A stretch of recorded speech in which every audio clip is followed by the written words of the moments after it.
প্রেগন্যান্সির ৯ মাসের উঁচু পেট নিয়ে প্রথমবারের মতো শ্বশুরবাড়িতে পা রাখতেই সতীনের মুখোমুখি হলাম আমি। এখানে এসে লোকমুখে জানতে পারলাম আমার স্বামীর দ্বিতীয় স্ত্রী আমি। আমার আগেও সে একটি বিয়ে করেছে, ইভেন এখনও তার প্রথম স্ত্রী রয়েছে। প্রথম সংসারে তার ৫ বছরের একটি মেয়েও আছে। অথচ আমাদের বিয়ের আগে ঘুণাক্ষরেও সেসব টের পাইনি আমি। এসব কিচ্ছুটি স্বীকার করেনি সে। হয়তো এই সত্য কখনো জানা হতো না যদি আমি আজ নিজ থেকে তার খোঁজে না আসতাম। মানুষটা নিখুঁতভাবে ঠকিয়েছে আমাদের দুজন নারীকে। আমার সতীনও জানে না আমি তার স্বামীর আরেকটি স্ত্রী। অচেনা আমাকে দেখে সে আগ্রহ নিয়ে জিজ্ঞেস করলো, কে আপনি? আমি যদি বলি আমি আপনার স্বামীর আরেকটি স্ত্রী, আপনার সতীন আমি, কি বিশ্বাস করবেন আপনি? আমার কথায় সে প্রচণ্ড রকমের রেগে গেল। অচেনা এক মেয়ের মুখে স্বামীকে নিয়ে এমন কথা শুনলে রাগাটাই স্বাভাবিক। নারী তার স্বামীকে নিয়ে ভাগাভাগি কোনো কালেই সহ্য করতে পারেনি। আমিও পারছি না, আমার সতীনও পারবে না। সে আমার দিকে অগ্নি চোখে তাকিয়ে বলল, এই মেয়ে, কী সব ফালতু কথা বলছিস তুই? এক্ষুনি বের হ তুই আমার বাসা থেকে। আমি কোনো ফালতু কথা বলছি না। তার সাথে রিলেশন করেই আমার বিয়ে হয়েছিল। আমি শহরের মেয়ে। আমাদের ফ্ল্যাটের পাশেই ছিল তার ফ্ল্যাট। সে ওখানে চাকরি করত, ফ্ল্যাটে একাই থাকতো। ওখানে সবাই জানতো সে অবিবাহিত, মা বাবা গ্রামে থাকে, এ কথাও তার মুখেরই বলা। আমাদের পাশাপাশি বাসা হওয়ার সুবাদে তার সাথে টুকটাক কথা হতো। দেখা হলেই প্রতিবার সে আগ্রহ নিয়ে আগে আগে কথা বলতো। তার কথা বলার ভঙ্গি ছিল অসাধারণ। আমার ভালো লাগতো। যে কোনো মেয়েরই ভালো লাগবে তাকে। দেখতে শুনতে ভালো, শিক্ষিত যুবক। এভাবেই কিছুদিন যেতে না যেতেই সে সরাসরি বিয়ের প্রস্তাব দিল আমায়। আমি তখন অমত করলাম। তবে ধীরে ধীরে আমিও বুঝে গেলাম আমি তাকে ভালোবাসতে শুরু করেছি।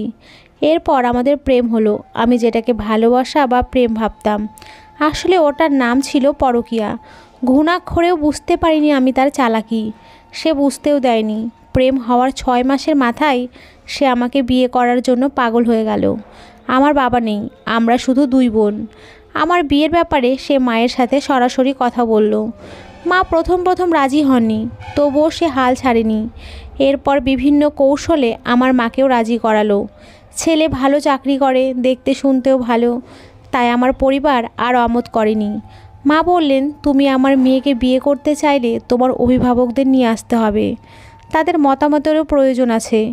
এরপর সে তার বাবা মাকে গ্রাম থেকে আসতে বলল। তারাও আমাকে পছন্দ করলেন। এভাবেই বিয়েটা হলো আমাদের। বিয়ের পরপরই তারা গ্রামে চলে গেল। আমরা দুজন শহরেই থাকতাম। মাঝে মধ্যে সে ছুটিতে গ্রামে যেত, কিন্তু আমাকে কখনো নিয়ে যেত না। আমি যেতে চাইলে বলতো, তোমার অনার্স শেষ হলে একেবারে ধুমধাম করে তুলে নিতে চাইছে আব্বা আম্মা। আমিও মেনে নিলাম। উনি যে কয়দিন ছুটিতে থাকতো সব সময় ব্যস্ত থাকতো। তখন খুব একটা কথা হতো না আমাদের, হলেও দিনের বেলা টুকটাক হতো। হবেই তো, আজ বুঝলাম সেই কারণ। সে গ্রামের কথা বলে চলে যেত তার প্রথম স্ত্রী আর সন্তানের কাছে। তারাও তো এসব জানে না। আর আমিও তো সরল ছিলাম। সে যা বোঝাতো তাই বুঝতাম, কখনো সন্দেহ করতাম না। আর আমার এই সরলতা আর বিশ্বাসের সুযোগ নিয়ে সে আমাকে নিখুঁতভাবে ঠকিয়েছে। তবুও আমি টের পাইনি। বিয়ের ৬ মাস যেতেই আমি বাচ্চা কনসিভ করি। এরপরও দিনগুলো ভালোই যাচ্ছিল। আমার প্রেগন্যান্সির ৮ মাস হতেই হঠাৎ সে গ্রামের কথা বলে বাসা থেকে বের হলো। এরপর মানুষটা হঠাৎ একদিন গায়েব হয়ে গেল। আমার সাথে যোগাযোগ বন্ধ, মোবাইল বন্ধ। অসুস্থ শরীরে স্বামীর চিন্তায় আমি শেষ। কি হলো মানুষটার, কোথায় আছে? এই প্রথমবার তার দেওয়া গ্রামের ঠিকানায় গেলাম আমি আর মা। সেই ঠিকানা ছিল ভুয়া। আসলে সেখানে তাদের কেউই থাকে না। পরে শুনতে পাই আমাদের বিয়েতে যারা তার বাবা মা হয়ে এসেছিল তারা আসলে তার কেউ না। এত সত্যর মুখোমুখি হয়ে আমি খুব অসুস্থ হয়ে পড়ি। তবুও শেষটা দেখতে তার খোঁজ করলাম। আমার কাছে তার ভোটার আইডি কার্ডের একটা ফটোকপি ছিল। সেখান থেকে তার আসল ঠিকানাটা খুঁজে বের করি। খুঁজতে খুঁজতে পেয়েও গেলাম মানুষটাকে। এখানে এসে শুনতে পেলাম আর এক সত্য, যা শুনে আমার পায়ের তলা থেকে মাটি সরে গেল। যেই মানুষটাকে এতটা বিশ্বাস করলাম, এতটা ভালোবাসলাম, সেই মানুষটা আমাকে এভাবে ঠকালো। কি হবে আমার এই অনাগত সন্তানের? আমি নিজেকে তবুও যথাসম্ভব সামলে নিলাম। সন্তানের ভবিষ্যতের কথা ভেবে হলেও লড়তে হবে আমাকে। আমি একটু শক্ত হয়ে তাকে বললাম, আমি সত্যি বলছি আপা, এটা আমারও স্বামীর ঘর, এখানে আমারও অধিকার রয়েছে। আমার কথা শুনে সে হিতাহিত জ্ঞান হারিয়ে আমাকে একটা থাপ্পড় দিয়ে অকথ্য গালিগালাজ করতে লাগলো। আমাদের কথা শুনে সেখানে উপস্থিত হলো আমার স্বামী মাহিম, তার কোলে তার মেয়ে। মেয়েটা দেখতে খুব মিষ্টি, আমার সতীনে সুন্দরী। কত সুন্দর সুখী পরিবার ছিল তার। সে পরিবার রেখেও আমার জীবনটাকে নষ্ট করলো। আমার নিজেকে আজ বড় অসহায় লাগছে। মানুষটা আমায় এভাবে ঠকালো। মস্তিষ্ক কেমন শূন্য শূন্য লাগছে আমার। কান্না পাচ্ছে খুব, কিন্তু কাঁদতে পারছি না আমি। আমাকে নিজের বাড়িতে দেখে মাহিমের মাথায় যেন বাজ পড়ল। অবাক হয়ে বলল, তনয়া তুমি এখানে? হ্যাঁ আমি না আসলে তো কখনো জানতেই পারতাম না এসব। তুমি আমাকে এভাবে ঠকালে কেন মাহিম? তুমি বিবাহিত, তোমার স্ত্রী সন্তান রয়েছে, এ কথা কেন আমায় বলনি? বউ থাকতেও এরপরও কেন বিয়ে করলে আমায়? সত্যি যখন শুনেই ফেলেছ, তাহলে আর মিথ্যা বলে লাভ কি? তুমি আমার মোহ ছিলে তনয়া। ওই সময় আমার স্ত্রীর সাথে মনোমালিন্য হয়েছিল, তাই আমি রাগের বশে বিয়ে করে ফেলি তোমায়। মোহ কেটে গেছে এখন, আর আমি তোমাকে চাই না। তুমি এখানে না আসলেও আমি তোমাকে ডিভোর্স লেটার পাঠিয়ে দিতাম। তুমি এখান থেকে চলে যাও তনয়া। লোক জানাজানি হলে আমার সমস্যা হবে। মেয়ে আছে আমার, তার ভবিষ্যৎ আছে। তুমি পারলে আমাকে ক্ষমা করে দিও। গড় গড় করে খুব স্বাভাবিকভাবে কথাগুলো বলল মাহিম, যা শুনে তার প্রতি অগাধ ভালোবাসাটা আর আমার রইল না। আমি অবাক হয়ে শুধু আওড়ালাম, ছি মাহিম, তুমি এতটা নীচ, এভাবে এত জঘন্যভাবে কেন ঠকালে আমায়? আরে তুমি তোমার মেয়ের ভবিষ্যতের কথা ভাবলে, আমার অনাগত সন্তানের কথা ভাবলে না। আমার পেটে যে রয়েছে সেও তো তোমারই সন্তান। সকল সত্যর মুখোমুখি হয়ে গর্জে উঠল আমার সতীন। বিশ্রী ভাষায় গালিগালাজ করছে আমায়। তার স্বামীর কোনো দোষ নেই, সব দোষ নাকি আমার। আমি নাকি ভুলিয়ে ভালিয়ে নিজের শরীর দেখিয়ে বিয়ে করেছি তাকে। হ্যাঁ, আমার স্বামী নির্বাক। আমার সতীন তার সামনে থেকে ঘাড় ধাক্কা দিয়ে বের করে দিল আমায়। আমি তবুও নিজের সন্তানটার কথা ভেবে ভিক্ষুকের মতো ওদের হাতে পায়ে ধরে একটু আশ্রয় চাইলাম, কিন্তু ওরা আমায় এতটুকু আশ্রয় দিল না। ওর বাবা ভাবলো না আমার সন্তানটার কথা, রাস্তায় বের করে দিল আমায়। সাথে আমার স্বামী বলে দিল, সন্তান যেহেতু আমার, তার দায়িত্ব না হয় আমি নিলাম, তবে তোমার দায়িত্ব নিতে পারলাম না। আমি আমার প্রথম স্ত্রীকে অসম্ভব ভালোবাসি। অন্তঃসত্ত্বা অবস্থায় যেহেতু ডিভোর্স কিংবা তালাক হয় না, তাই তোমার সন্তান ভূমিষ্ঠ হলে ডিভোর্স লেটার পাঠিয়ে দেব, সাথে কাবিনের টাকাটাও। আর কখনো তুমি এখানে আসবে না। এরপরও ঝামেলা করলে কিছুই করতে পারবে না তুমি। এক্ষুনি চলে যাও তুমি আমার বাড়ি থেকে। আহ, কত সহজেই মানুষটা বলে দিল এসব। আরে তুই যখন এতটাই ভালোবাসিস তোর বউকে, তাহলে তাকে রেখেও আমায় কেন বিয়ে করলি? কেন এত নাটক করলি আমার সাথে? তার মোহকে প্রাধান্য দিতে নষ্ট করলি আমার জীবনটা। আহ পুরুষ, মেয়েদের জীবনটা পুতুলের থেকেও সহজলভ্য মনে করিস তোরা। এত এত অন্যায় করেও এই পুরুষগুলোর মধ্যেও সামান্যতম অনুশোচনা নেই। তাদের জীবনে নারীর অভাব হয় না, তারা ঠিকই সুখে থাকে। এদের খপ্পরে পড়ে শান্তি সুখ পায় না বোকা নারীগুলো। একটা মানুষকে বিশ্বাস করে ভালোবেসে আমার জায়গা হলো শেষমেশ রাস্তায়। কষ্টে বুকটা ফেটে যাচ্ছে, দম বন্ধ হয়ে আসছে আমার। এখনও বিশ্বাসই করতে পারছি না আমি মানুষটা এতটা বাজেভাবে ঠকিয়েছে আমায়। আমার মনে হচ্ছে এটা কোনো দুঃস্বপ্ন। ঘুম ভেঙে গেলেই সব ঠিক হয়ে যাবে আগের মতো। কিন্তু না, এটা বাস্তব। আর কিছুই ঠিক হবে না আমাদের। হয়তো বাচ্চাটা জন্ম নেওয়ার সাথে সাথেই আমাদের ডিভোর্স হয়ে যাবে। আহ, মানুষটার কি নিখুঁত অভিনয় ছিল। তার অভিনয়কে ভালোবাসা ভেবে মন প্রাণ উজাড় করে ভালোবেসেছিলাম তাকে। বিনিময়ে হাতছানি দিয়ে এতদিন দুঃখ ডেকেছিলাম। ঠকে গেলাম আজ বিশ্বাসের কাছে, ভালোবাসার কাছে। আহা, এ কি নিদারুণ যন্ত্রণা।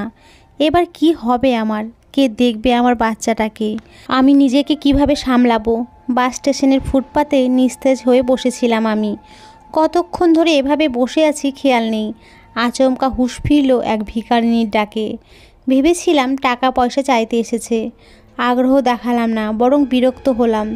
এই শহরের সব কিছুতেই এখন আমার বিরক্তি, এমনকি নিজের প্রতিও। কিন্তু আমাকে অবাক করে দিয়ে বৃদ্ধা বললেন, আমি ভিক্ষা চাইতে আসিনি মা, এই পুরো স্টেশনটায় আমার বাড়ি। রাস্তার ওই পাশটাতেই আমি থাকি। কিন্তু তুমি কে? এই শহরে তো তোমাকে আগে দেখিনি। সেই দুপুর থেকে তোমাকে এখানে বসে থাকতে দেখছি। এখন তো সন্ধ্যা হয়ে এলো, অথচ তোমার মধ্যে কোনো যাওয়ার তাড়া নেই। তুমি কার জন্য অপেক্ষা করছো? হকচকিয়ে উঠলাম আমি। চারপাশে তাকালাম। গধূলির লাল আভা শহরটাকে ইতিমধ্যেই ঢেকে ফেলেছে। একটু পরেই সন্ধ্যার অন্ধকারে সব মিলিয়ে যাবে। হতবুদ্ধি হয়ে সেদিকে তাকিয়ে রইলাম কিছুক্ষণ। মাহিমদের বাড়ি থেকে আমাকে বের করে দেওয়ার পরে এলোমেলো পায়ে হাঁটতে শুরু করেছিলাম। আমার যেন কোনো হুঁশ ছিল না, শুধু রাস্তার পথ ধরে হেঁটেছি। স্বামীর প্রতারণা আমার আস্ত আমিটাকে ভিতর থেকে একদম দুমড়ে মুচড়ে দিয়েছে। আমি যেন আজ নির্বোধ হয়ে গিয়েছি। এই অচেনা শহরে নতুন আমি, পথঘাট কিচ্ছুটি চিনি না। সন্ধ্যা নামছে, কোথায় যাব আমি? কি করব? কেন বসে আছি এখানে? আমার ভাবনার মধ্যে বৃদ্ধা আবারও কৌতূহল নিয়ে জিজ্ঞেস করলেন, তুমি কি অসুস্থ? কি হয়েছে তোমার? এমন বিষণ্ণ লাগছে তোমাকে। আমি তাকালাম তার দিকে। 8 পৌরে শাড়ি পরা এক বৃদ্ধা দাঁড়িয়ে আছে আমার সামনে। বয়সের ভারে কুঁচকে গিয়েছে চামড়া। অভাবের কষ্টে ম্লান সৌন্দর্যের মাঝেও তার মুখে এক অদ্ভুত ধরনের মায়া। কেন যেন এই মুহূর্তে এই মানুষটিকেই নিজের আপন কেউ মনে হলো। রাস্তার ভিখারিদের সাধারণত শুদ্ধ ভাষায় কথা বলতে দেখা যায় না, কিন্তু এই বৃদ্ধা স্পষ্ট উচ্চারণে কথা বলছেন। কিছুক্ষণ চুপ থেকে আমি অবশেষে জিজ্ঞেস করলাম, খালা, কয়টা বাজে? বৃদ্ধা পান খাওয়া মুখে মৃদু হাসলেন। তারপর বললেন, আমার তো ঘড়ি নেই মা, আমাদের সময় দেখারও প্রয়োজন হয় না। গাড়ির শব্দ আর পেটের ক্ষুধায় আমাদের সময়টা বুঝিয়ে দেয়। আমি আর কিছুই বললাম না। খালা আমার বলার আশাও রাখলো না। সে আবারও বলল, ও মেয়ে, কোথায় যাবে তুমি? তোমায় দেখে তো মনে হচ্ছে তুমি পোয়াতি। এই শরীরের এখানে বসে আর বেশি দেরি করো না। জায়গাটা খুব একটা ভালো না। আমার যাওয়ার মতো আপাতত নির্দিষ্ট কোনো জায়গা নেই খালা। এই শহরের এক পুরুষ আমাকে নির্মমভাবে ঠকিয়েছে। তার সঙ্গে বেঁধে নেওয়ার স্বপ্নগুলো আজ ভাঙা কাচের মতো ছড়িয়ে আছে চারপাশে। তাই কোথায় যাব, কার কাছে যাব, তার কোনো উত্তর আমার কাছে নেই। খালা চলে গেল কোনো কথাবার্তা ছাড়াই। হয়তো এক দুঃখিনী আর এক দুঃখিনীর বোঝা নিজের ঘাড়ে সেধে চাপাতে চায় না, অথবা তার কোনো আপন দুঃখ মনে পড়ে গেল। জানি না, আমি জানতেও চাই না। খালা আমার থেকে কিছুটা দূরে গিয়ে বসলো। নিজের রংচটা ব্যাগটা হাত থেকে হাতড়ে হাতড়ে কিছু খাবার বের করছে। আমি কেন জানি সেদিকে উদাস ভঙ্গিতে তাকিয়ে আছি। ব্যস্ত শহরের মানুষ আসে যায়, আমাদের দিকে একবার তাকায়, আবার নিজেদের জগতে মগ্ন হয়ে চলে যায়। চারপাশে এত কোলাহল, অথচ কারো চোখে কোনো খেয়াল নেই। এই যে আমি স্টেশনে এতক্ষণ বসেছিলাম, কেউ আমাকে সেভাবে কিছুই জিজ্ঞেস করেনি। হয়তো কেউ না কেউ একবার ডেকেছিল, আমি খেয়াল করিনি। এখানে সবাই শুধু নিজেদের নিয়েই ব্যস্ত। এই নিঃসঙ্গ ভিড়ে আমি যেন আরও একা হয়ে গেলাম। নিজেকে প্রচণ্ড দুর্বল লাগছে এখন। ক্ষুধায় পেটটা জ্বলে যাচ্ছে। সারাদিন একটু পানিও আমার পেটে জোটেনি। বড্ড তৃষ্ণা লেগেছে। আমি নিজের কাঁধের ব্যাগটা খুঁজতে লাগলাম, কিন্তু ব্যাগটা আর পাচ্ছি না। কোলের মধ্যে অবহেলায় মোবাইলটা পড়ে আছে, কিন্তু ব্যাগটা কোথায় গেল? এখানে আর নেই। মনে হচ্ছিল আমার পাশেই সাইড ব্যাগটা রাখা ছিল। সেখানে বেশ কিছু টাকাও ছিল। এখন আর সেটাও পাওয়া যাচ্ছে না। কত লোক আসা যাওয়া করে, কেউ হয়তো সুযোগ বুঝে নিয়ে গেছে। নিজের চলার জন্য রাখা টাকা পয়সাটাও হারিয়ে আমি আরও একবার হতাশ হলাম। অচেনা শহরে কিভাবে কি করব? আমি আবারও সব ভুলে ভিখারিনী খালার শুকনো রুটি আর পানির দিকে তাকিয়ে আছি। খালা কি কিছু বুঝলো? হঠাৎ করে নিজের ভাগের খাবারটুকু আমার দিকে এগিয়ে দিয়ে বলল, ও মেয়ে, তোমার ভিখারিনী খালার এই খাবার তুমি খাবে? খেতে পারবে এই খাবার? খেলে নাও। আমি তার প্রশ্নের কোনো জবাব দিলাম না। তার দেওয়া খাবারগুলো এক প্রকার ছিনিয়ে নিয়ে খেতে লাগলাম। খালা মৃদু হেসে এবার এসে বসলো আমার পাশের বেঞ্চিটাতে। আমার সেদিকে হুঁশ নেই। খালা খেলেও কি না জিজ্ঞেসও করলাম না, বরং তার দেওয়া শুকনো রুটি পানি দিয়ে ভিজিয়ে সবটুকুই খেয়ে ফেললাম। ক্ষুধার মাঝে এই খাবারটায় এত অমৃত মনে হলো আমার। এত মজার খাবার বোধ হয় আমি আর কখনোই খাইনি। এতটুকু পেটে পড়তেই নিজেকে একটু শান্ত অনুভব করলাম। আচমকায় খালার কথা মনে পড়ল। এই অসহায় মানুষটার সবটুকু খাবার আমি খেয়ে ফেললাম। উনি সারাদিনে খেলেও কিনা জিজ্ঞেসও করলাম না। ছি, আমি লজ্জায় পড়ে গেলাম। নিজের হাতেও টাকা নেই যে তাকে কিছু টাকা ধরিয়ে দিব। আমি অনুতপ্ত চোখে আশেপাশে তাকিয়ে খালাকে খুঁজলাম। বললাম, আপনি কি খেয়েছিলেন খালা? আমার ক্ষুধা নেই মা, ক্ষুধার যাতনা সহ্য করবার ক্ষমতা আমার আছে। খালা আমাকে কিছু বলতে না দিয়েই ওখান থেকে চলে গেল ব্যস্ত ভঙ্গিতে। আমি কিছুক্ষণ সেদিকে মুগ্ধ চোখে তাকিয়ে রইলাম। বুকের ভেতরের ভারী দীর্ঘশ্বাস ছেড়ে বললাম, একজন ভিখারিও আমার দুঃখ বুঝল, বুকের তীব্র দহন অনুভব করলো। অথচ তুমি, যাকে আমি এতটা আপন ভেবেছি, এতটা কাছে রেখেছি, সেই তুমি আমাকে বুঝলে না। আমার ভাঙা মনের শব্দগুলোও তোমার কাছে নিস্তব্ধ রইল। আমি আর তাকে নিয়ে ভাবতে পারলাম না। হাতে সময় নেই খুব একটা। তবে তার এই ঋণের ভাগিদার রয়েই গেলাম আমি। এই শহর থেকে আমি আজ আর নিজের শহরে গেলাম না। যে মানুষটাকে আমার সাথে এত বড় প্রতারণা করলো, তার শেষ দেখেই ফিরব আমি। না না, তার প্রতি আমার আর কোনো টান নেই, ভালোবাসাও নেই, রয়েছে ঘৃণা আর ঘৃণা। আমি নিজেকে সামলে উঠে দাঁড়ালাম, ত্রস্ত ফোনটা হাতে নিলাম। এতক্ষণ ফোন বন্ধ অবস্থাতেই পড়েছিল। আমি ফোন অন করলাম। মা জানে না আমি এখানে এসেছি। ওদের কাউকে কিছু না বলেই আমি এখানে এসেছিলাম তার খোঁজে। আমার মা বোন নিশ্চয়ই এতক্ষণে আমার চিন্তায় অস্থির হয়ে আছেন। এমনিতে অসুস্থ শরীর নিয়ে ওরা আমায় ছাড়তো না। এসব ভাবনার মাঝেই কল দিলাম মাকে, কিন্তু ফোন ধরলো আমার ছোট বোন তন্নি। আমাকে কিছু বলতে না দিয়েই সে কেঁদে ফেলল। বলল ভাঙা কণ্ঠে, তুই কোথায় আছিস আপু? তোর ফোন বন্ধ ছিল কেন? কি হয়েছে তোর? আমাদের কাউকে কিছু না বলেই তুই হঠাৎ কোথায় উধাও হলি? ভাইয়ার খোঁজ পেয়েছিস বুঝি? পেয়েছি। এ কি আপু, তোর কণ্ঠ এমন লাগছে কেন? ঠিক আছিস তুই? কি হয়েছে? আমি মৃদু হাসলাম। বোনটা আমাকে না দেখেই ওর আপুর গলার স্বর শুনে ধরে ফেলেছে আমি ঠিক নেই। আমি নিজেকে যথাযথ সামলিয়ে বললাম, আমি ঠিকই আছি। মা কোথায়? মায়ের কাছে ফোনটা দে। তন্নি চেঁচিয়ে উঠল। মাকে ডাকলো অনবরত। মা যেন আমার কলের অপেক্ষাতেই ছিল। টেনশনে এতক্ষণে প্রেশার বাড়িয়ে ফেলেছেন। তন্নির থেকে ফোন নিয়েই মা কথাবার্তা ছাড়াই কেঁদে উঠলেন। এরপর ভাঙা ভাঙা কণ্ঠে বললেন, তনু, তুই কোথায় আছিস? তুই ঠিক আছিস? মা মাহিমকে খুঁজে পেয়েছিস? কি বলিস? জামাই কেমন আছে? কি হয়েছিল ওর? হঠাৎ জামাই আমাদের সঙ্গে এরকম করলো কেন? ও ঠিক আছে? কিছু ঠিক নেই মা, কিচ্ছু ঠিক নেই। আমি আর নিজেকে মায়ের কাছে সামলাতে পারলাম না। কেঁদে ফেললাম অসহায় কণ্ঠে। মা অস্থির হলো, জানতে চাইলো কি হয়েছে, কি হয়েছে, কাঁদছিস কেন? আমি এবার মাকে ভেঙে চুরে সবটা বললাম। সবটা শুনে আমার মা ছিলেন বাক্যহারা। এরপর আচমকা বুক ভরা আক্ষেপ নিয়ে শুধালো, স্বামী ছাড়া এই পৃথিবীতে বিধবা হয়ে বেঁচে থাকা আমাদের জন্য বড্ড কঠিন রে মা। আজ যদি তোদের বাবা বেঁচে থাকতো, মাথার উপরে তোদের বড় একটা ভাইয়ের ছায়া থাকতো, আমাদের আর ঠকতে হতো না।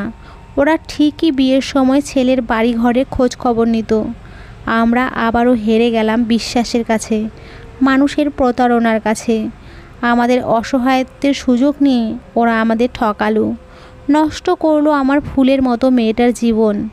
হায় আফসোস, আমি কেন একটিবার নিজে গিয়ে ছেলেটার খোঁজ খবর নিলাম না?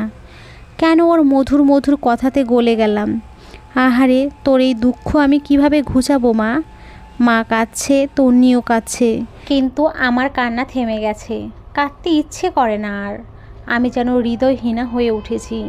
এই পৃথিবীতে আরও একবার মনে করিয়ে দিল আমার বাবা নেই, আমার ভাই নেই। আমি আবারও বিরক্তির শ্বাস টানলাম। মাকে বললাম, আমাকে বিকাশে কিছু টাকা পাঠিয়ে দাও তো মা। চলার মতো টাকা নেই, ব্যাগটাও হারিয়ে গেছে। মা আশ্বাস দিল আমায়। পরবর্তীতে কি করব জানতে চাইল। আমি জানালাম সবটা। মাও মেনে নিল বিনা বাক্যে। শুধু বলল, আমিও আসতেছি, সাবধানে থাকিস মা। আমি কিছু বললাম না, কল কেটে দিয়ে স্টেশন থেকে বাইরে বের হলাম। এই পৃথিবী আমার জন্য এখন বড্ড কঠিন হয়ে দাঁড়িয়েছে। এই অচেনা শহরেও আমি হাল ছাড়লাম না, নিজেকে সামনে নিলাম, মনে জোর রাখলাম। ওখান থেকে মানুষজনের ভেতরে এগোলাম।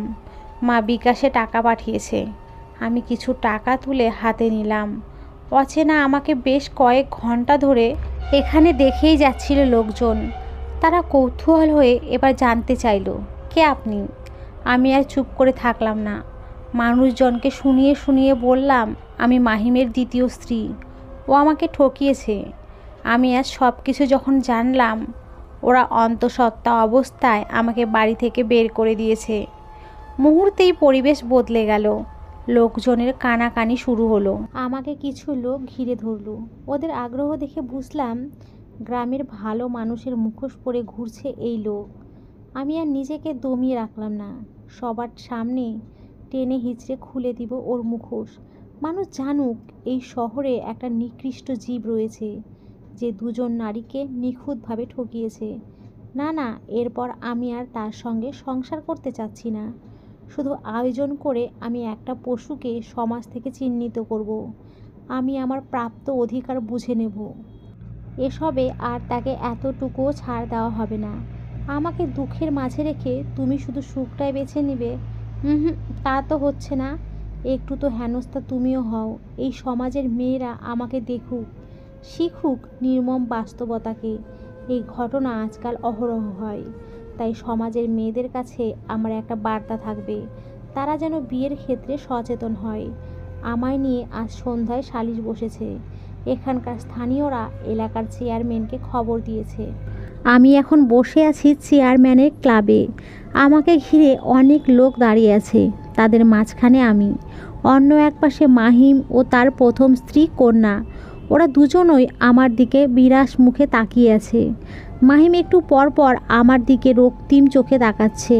ওরা হয়তো ভাবতেই পারেনি আমি এমন কিছু করব। আমি নীরবে হাসলাম। সব কিছু কি এতই সহজ? এক চুলো ছাড় দেব না আমি। তুমি শুধু নারীর ভালোবাসাটাই দেখেছো মাহিম, তার মুখ ফিরিয়ে নেওয়ার তোপ দেখোনি। আমি তার সঙ্গেই পরিচয় করিয়ে দেব তোমাকে। এর মধ্যে চেয়ারম্যান সাহেব অচেনা আমাকে কিয়ৎক্ষণ আগাগোড়া পর্যবেক্ষণ করে শুধালেন, এই মেয়ে, কে তুমি? কি চাও? আমি মাহিমের দ্বিতীয় স্ত্রী। আমি মাহিমের শাস্তি চাই। আচমকা উপস্থিত সবাই কেমন কেমন করে তাকালো আমার দিকে। স্ত্রী হয়ে স্বামীর শাস্তি চাওয়া হয়তো অদ্ভুত শোনালো তাদের কাছে। আমি আবারও হাসলাম। চেয়ারম্যান কিয়ৎক্ষণ থম মেরে বসে রইলেন। এরপর আবারও বললেন, তুমি যে নিজেকে মাহিমের স্ত্রী দাবি করছো, তার প্রমাণ কি? তোমাকে তো আমরা কেউই চিনি না, জানি না, কখনো দেখিও নি। হুট করে তুমি কিভাবে মাহিমের স্ত্রী হয়ে গেলে? আমাদের জানাশোনা মতে মাহিম এ কাজ করতেই পারে না। তুমি কে সত্যি করে বলো? তুমি মাহিমকে ফাঁসাতে চাইছো? উদ্দেশ্যটা কি তোমার? আমি এবার শব্দ করেই হাসলাম। এ হাসিতে রয়েছে কেবল ঘৃণা আর তাচ্ছিল্য। চেয়ারম্যান সাহেব কঠিন স্বরে ধমকে উঠলেন আমায়, এই মেয়ে, হাসছো কেন? হাসছি এই ভেবে একটা মানুষ কতটা নিখুঁত অভিনয় করতে পারে। আমি থামলাম। চেয়ারম্যানের পাশে বসা এক মুরব্বি বিরক্ত হলেন আমার আচরণে। তিনি বললেন, খোলসা করে বলো সবটা। আমি হঠাৎ শক্ত হয়ে গেলাম। নরম হয়ে বসলে ওরা আমাকে দুর্বল ভাববে।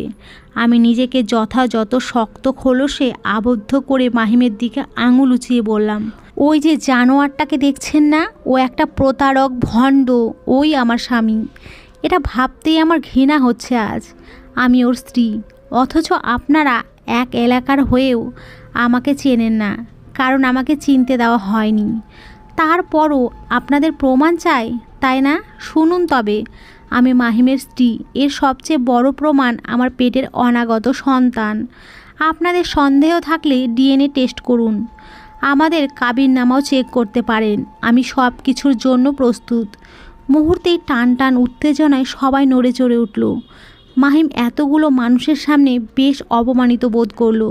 সে খেকিয়ে ধমকে উঠল আমায়, তনয়া, মুখ সামলে কথা বলো। মুখ সামলে কথা বলার মতো অতটাও সম্মানিত কেউ তুই নোস। তুই একটা নিরীহ মেয়ের সঙ্গে যা করেছিস, এরপর তোকে মানুষ বলতেও ঘৃণা হয় আমার। অ্যাকচুয়ালি এটা কোনো মানুষের কাজ হতেই পারে না। তুই রাস্তার কুকুরটার থেকেও নিকৃষ্ট, তোর মুখোশের আড়ালের চরিত্রটাও জঘন্য। মাহিম ক্রোধে চোটপাট দেখিয়ে আমার দিকে তেড়ে এলো। আমার সতীনও ঝংকার তুলল। ওদের সবাইকে থামিয়ে দিলেন চেয়ারম্যান সাহেব। বললেন, থামো তোমরা, চুপ করো সবাই। তোমরা নিজেরাই যদি সব বিচার আচার করে নাও, তাহলে আমাদের ডাকা হলো কেন? এরপর তুমি বলো মাহিম, তনয়া মেয়েটা কি সত্যিই তোমার স্ত্রী? উনি যা বলছেন তা কি সত্যি? নয়তো আমরা অন্য প্রমাণগুলো দেখতে বাধ্য হব। মাহিম চুপ করে রইল কিছুক্ষণ, তারপর যেন গলার স্বর বদলে চাপার আগে বলল, তার আর দরকার হবে না চেয়ারম্যান সাহেব। তনয়া যা বলছে সবই সত্যি। তাকে আমি বিয়ে করেছিলাম, কিন্তু তার সঙ্গে আমি আর সংসার করতে চাই না। কেন চাও না? কারণ ওর সঙ্গে আমার বনিবনার মিল নেই। ও একটা বেশ্যা মহিলা, স্বভাব চরিত্র মোটেও ভালো না। ও ছিল আমার জীবনে করা একটি ভুল। আমি সে ভুল এখন বুঝতে পেরেছি, তাই ওরে আমি এক্ষুনি ত্যাগ করতে চাই। আমি আমার প্রথম স্ত্রী সন্তান নিয়ে সুখে শান্তিতে থাকতে চাই। এর মাঝে দ্বিতীয় কোনো অধ্যায় আমি চাই না। নিজেকে নিয়ে মাহিমের বলা বিশ্রী ভাষা শুনে আমি ছিলাম কিয়ৎক্ষণ বাক্যহারা। পরে আবার নিজেকে বুঝিয়ে নিলাম, যে মানুষ এত জঘন্য কাজও করতে পারে, সে সব কিছুই বলতে পারে। বিচ্ছেদের ক্ষেত্রে নারী পুরুষের সবচেয়ে দুর্বল পয়েন্ট হচ্ছে তার চরিত্র। যখন এক পক্ষের কাছে আগ্রহ শেষ হয়ে সম্পর্ক বিচ্ছেদের দিকে এগোয়, তখন অন্য পক্ষের চরিত্রটাকেই ছাড়াছাড়ির মোক্ষম কারণ হিসেবে দেখায়। আমাদের ক্ষেত্রেও মাহিম তাই করলো। আমি নীরব থাকলাম। এখানকার পরিস্থিতিও বেশ গরম হলো। সালিশ প্রধান কি বলে আমি তার সিদ্ধান্তের অপেক্ষা করলাম। হঠাৎ চেয়ারম্যান সাহেবকে আমার সতীন ডাকলো। বলল, ভাইজান একটু এদিকে আসুন, আপনার সঙ্গে আমার কিছু কথা রয়েছে। যেহেতু আমার হাজবেন্ড একটা ভুল করেই ফেলেছে, এর একটা সমাধান করা দরকার। চেয়ারম্যান সাহেব উঠে দাঁড়ালেন। ওই মহিলার সঙ্গে কিছুটা দূরে গিয়ে কি যেন যুক্তি পরামর্শ করলেন। তারা ফিরলেন বেশ কিছুক্ষণ পর। ওখান থেকে এসেই চেয়ারম্যানের কথার ধরন পাল্টে গেল। দেখুন, মাহিম যেহেতু আপনাকে রাখতে চায় না, সেহেতু আমাদের কিচ্ছু করার নেই। আপনি বাড়ি ফিরে যান। আমিও সঙ্গে সঙ্গে কাট গলায় জবাব দিলাম, আমিও তার সঙ্গে সংসার করতে আগ্রহী নয় চেয়ারম্যান সাহেব। আমি শুধু আমার পাওনাটা চাই, আর তার উপযুক্ত শাস্তি চাই, নয়তো ব্যাপারটা ভালো হবে না। চেয়ারম্যান সাহেব আমার দিকে তাকিয়ে কিছুটা চাপা স্বরে বললেন, কি ভালো হবে না শুনি, বলুন। আপনি অন্য জায়গা থেকে এসে সরাসরি আমাদের এলাকার ছেলেকে হুমকি দিচ্ছেন। কিসের জোরে? খুব ক্ষমতা আপনার। আপনি কোনো কিছুই পাবেন না। আপনার কি দোষ ছিল না? মাহিম দোষ করলে আপনিও তার সমান দোষী। একজন বিবাহিত পুরুষকে ভুলিয়ে ফুসলিয়ে বিয়ে করে নিজেকে এখন আপনি কি সতী প্রমাণ করতে চান? আপনার আগেও ওর স্ত্রী আছে, এক মেয়ে আছে, এটা আমরা সবাই জানি। তাদের প্রতি আপনি কি অবিচার করেননি? এখন মাহিম আপনাকে রাখবে না, আপনিও তার সঙ্গে থাকবেন না। এর একটাই সমাধান, আপনি সসম্মানে এখান থেকে চলে যান। এর মধ্যে ডিভোর্স লেটার পাঠিয়ে দেওয়া হবে। এখন বেশি বাড়াবাড়ি করলে ব্যাপারটা ভালো হবে না। চেয়ারম্যান সাহেব আমাকে যেন নীরবে হুমকি দিলেন। আমি আশ্চর্য হয়ে সেদিকে তাকিয়ে রইলাম। মনে মনে সত্যিই কিছুটা ভয় হচ্ছিল আমার। যত যাই হোক, অচেনা শহরে আমি একা দাঁড়িয়ে, আমার পরিচিত কিংবা আপনজন পাশে কেউ নেই যে আমি সেই জোরে কথা বলবো। তবুও মনের জোরে কিছু বলতে যাচ্ছিলাম আমি। তখন ওখানকার একজন বৃদ্ধ লোক আমাকে চোখের ইশারায় থামতে বললেন। তিনি এখানকার মেম্বার। লোকটিকে বেশ সৎ মনে হলো। জগতে সবাই খারাপ হয় না, কত শত খারাপের ভিড়েও কিছু ভালো লোক সব জায়গাতেই থাকে। ওই লোকটাও আমাকে এক ফাঁকে সংকেত দিলেন, চেয়ারম্যান সাহেব মাহিমদের আত্মীয়, তুমি তার কাছে সঠিক বিচার পাইবা না মা। এখান থেকে তুমি বুদ্ধি করে চলে যাও আর থানায় যেও। আমি সেই ইশারা বুঝতে সক্ষম হয়ে চুপ রইলাম। ভয় পাওয়ার নাটকটাও করলাম। পরে সিদ্ধান্ত হলো আমি এখন এখান থেকে সোজা বাসায় চলে যাব। আমিও মেনে নিলাম তাদের কথা। মাহিম ও তার স্ত্রী অনেকক্ষণ পর বিজয়ীর হাসি হাসল। আমিও তা সরু চোখে দেখে নিলাম। ওদের উদ্দেশ্য কেবল বললাম, আমায় ঠকিয়ে আপনারা আজ হাসছেন। বিশ্বাস করুন, আপনাদের এই হাসিটা দীর্ঘস্থায়ী হয়ে রইবে না। কারণ আপনাদের রব আমারও, আর রব তার কোনো বান্দাকেই ঠকায় না। দেখবেন আপনাদের এই সুখ অচিরেই দুঃখে পরিণত হবে। আপনাদের দেওয়া যন্ত্রণাগুলো যে আমার রুহু অবধি পৌঁছে গেছে, আমার রুহের হায় আপনাদের ভালো থাকতে দেবে না, কখনোই কখনোই না। আমি আর ওখানে দাঁড়ালাম না, ওদের প্রত্যুত্তর করার সুযোগও দিলাম না। ক্লাব থেকে বেরিয়ে এলাম। আমাকে এরপর ওখান থেকে চেয়ারম্যানের লোকজন বাসের টিকিট কেটে বাসে উঠিয়ে দিল। কিছুক্ষণ পর বাস ছাড়লো, তবেই ওরা চলে গেল। আমি কিছুটা দূরে গিয়ে বাস থেকে নেমে গেলাম। আমার শহরে আর গেলাম না। একজন রিক্সাওয়ালা মামার সাহায্য আমি ওখানকার থানায় গেলাম। গোপনে মাহিমদের নামে কেস করলাম। আজ রাতটাতে আমার আর কোথাও যাওয়া হলো না। সারা রাত থানাতেই থাকতে হলো। অসুস্থ শরীরে বসে থাকা যায় আর কতক্ষণ। আমার অস্থিরতা দেখে ওখানকার ডিউটিরত একজন পুলিশ আমাকে একটা কম্বল বিছিয়ে জেলখানার ভেতরে শোয়ার জায়গা করে দিলেন। সঙ্গে কিছু খাবার ও পানীয় এনে দিলেন। আমি ওদের দিকে কৃতজ্ঞ চোখে তাকিয়ে রইলাম। এখানকার থানার ওসিটাও ভালো, তার নিদর্শনেই এসব দেওয়া হয়েছে।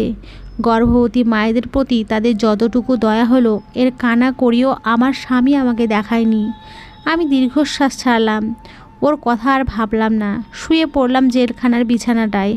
সারাদিন পর একটু শোয়ার জায়গা পেয়ে আমার শরীরটাও একেবারে ছেড়ে দিল, আর আমিও কখন জানি ঘুমিয়ে গেলাম। আমার সেই ঘুম ভাঙে সকালে মায়ের ডাকে। মা এসেছে, তার সঙ্গে এসেছে রিধান ভাই। উনি আমার বড় খালার একমাত্র ছেলে, বিদেশ থেকে পড়ে কিছুদিনই হলো দেশে ফিরেছে। মা আমাকে দেখে কতক্ষণ কান্নাকাটি করলেও রিধান ভাই সারাক্ষণই ছিল নিশ্চুপ। আমিও আগ বাড়িয়ে কথা বলতে যাইনি। বেশ অনেক বছর পর তার সঙ্গে আমার দেখা, তবুও আমাদের এখন অবধি কথা হয়নি। আমারও কথা বলার মন মানসিকতা হয়নি। আচমকা রিধান ভাই আমাকে বলল, তনু ভাত খাবি?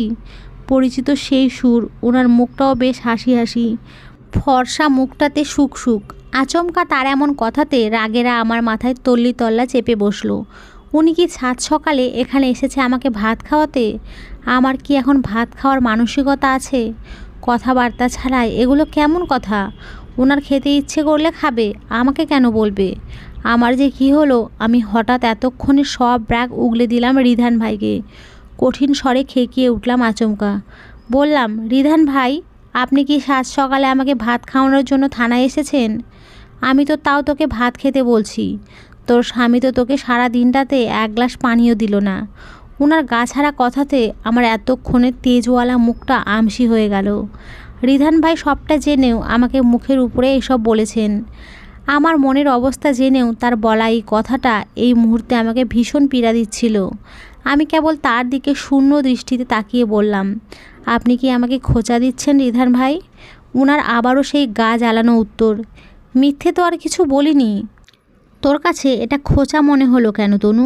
বিরক্তিতে আমার মুখ কুঁচকে গেল, গাটাও জ্বলে গেল শিরশির করে। মা কেন এই হতচ্ছাড়াটাকে এখানে নিয়ে এলো? দুনিয়াতে কি আর কোনো মানুষ ছিল না? রিধান ভাইটাও কেমন কেমন করে আজকাল। উনি তো এমন ছিলেন না। বিদেশে গিয়ে কি উনি বদলে গেছেন? আমার বিরক্তিকর মুখ দেখে মা আমাদের দুজনের মধ্যে ফোড়ন কাটল। রিধান ভাইকে থামিয়ে দিয়ে বলল, আহ রিধান, এসব এখন থাক না বাপ। মায়ের প্রত্যুত্তরে রিধান ভাই গড়গড় করে বলল, আমার খিদে পেয়েছে খালা, আমার এখন ভাত খেতে ইচ্ছে করছে। থানার ওপাশটাতে একটা হোটেল আছে শুনেছি, ওরা দারুণ রাঁধে। আমি এখন সেখানে গিয়ে ভাত খাবো। তুমি কি যাবে আমার সঙ্গে? সকাল সকাল রিধান ভাই ভাত খায়। অদ্ভুত তো, যে ছেলে শুধু একবেলা ভাত খায়, ডায়েটের জন্য তাও পরিমাণ মতো, সে এখন থানাতে এসেছে এই ভোরবেলা ভাত খেতে। জগতের সব অদ্ভুত ব্যাপার আমার সঙ্গেই ঘটতে চলেছে বুঝি। আমার ভাবনার মধ্যে মাও আমতা আমতা করে বলল, খিদে তো আমারও পেয়েছে, কিন্তু মায়ের বাক্যের পূর্ণতা মেলে না। রিধান ভাই তাকে থামিয়ে দিল, মায়ের হাত ধরে বলল, চলো তো খালা, আগে পেট ঠান্ডা হোক, তারপর দুনিয়া ঠান্ডা করব। চোখের সামনে থেকে ওরা দুজন চলে গেল। মাকে জোর করে রিধান ভাই নিয়ে যাচ্ছে। মনে হচ্ছে থানার কোনো আসামিকে টেনে হিঁচড়ে পুলিশ তুলে নিয়ে যাচ্ছে। এ দৃশ্য দেখে ডিউটিরত কিছু পুলিশ তীক্ষ্ণ চোখে তাকিয়ে আছে। অদ্ভুত, তারাও কিছু বলছে না। এদের ব্যবহার আমাকে পুরোপুরি হতাশ করলো।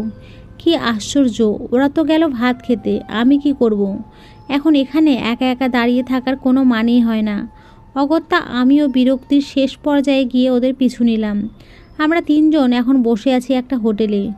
মা আর রিধান ভাই আমার সামনাসামনি চেয়ারে বসেছে, আর আমি তাদের বিপরীত চেয়ারে বসে আছি। আমাদের আশেপাশে বেশ কিছু মানুষ বসেছে।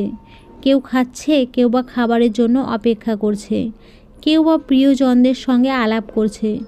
কিন্তু আমরা তিনজনও এখন চুপচাপ। রিধান ভাই ফোনে কী যেন করছে।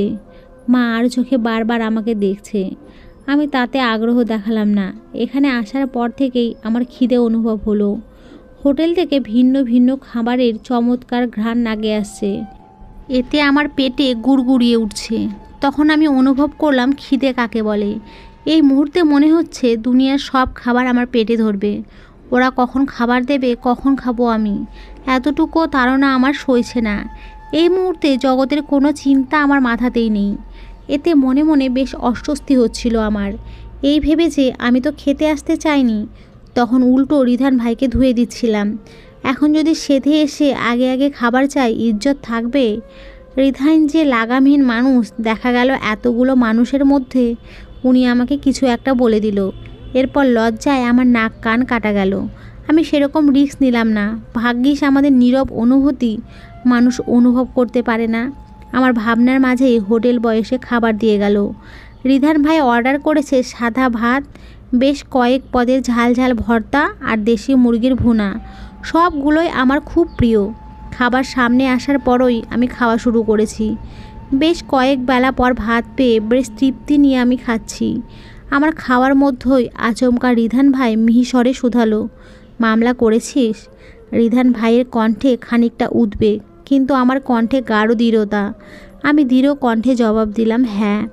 কি বিষয়ে করলি?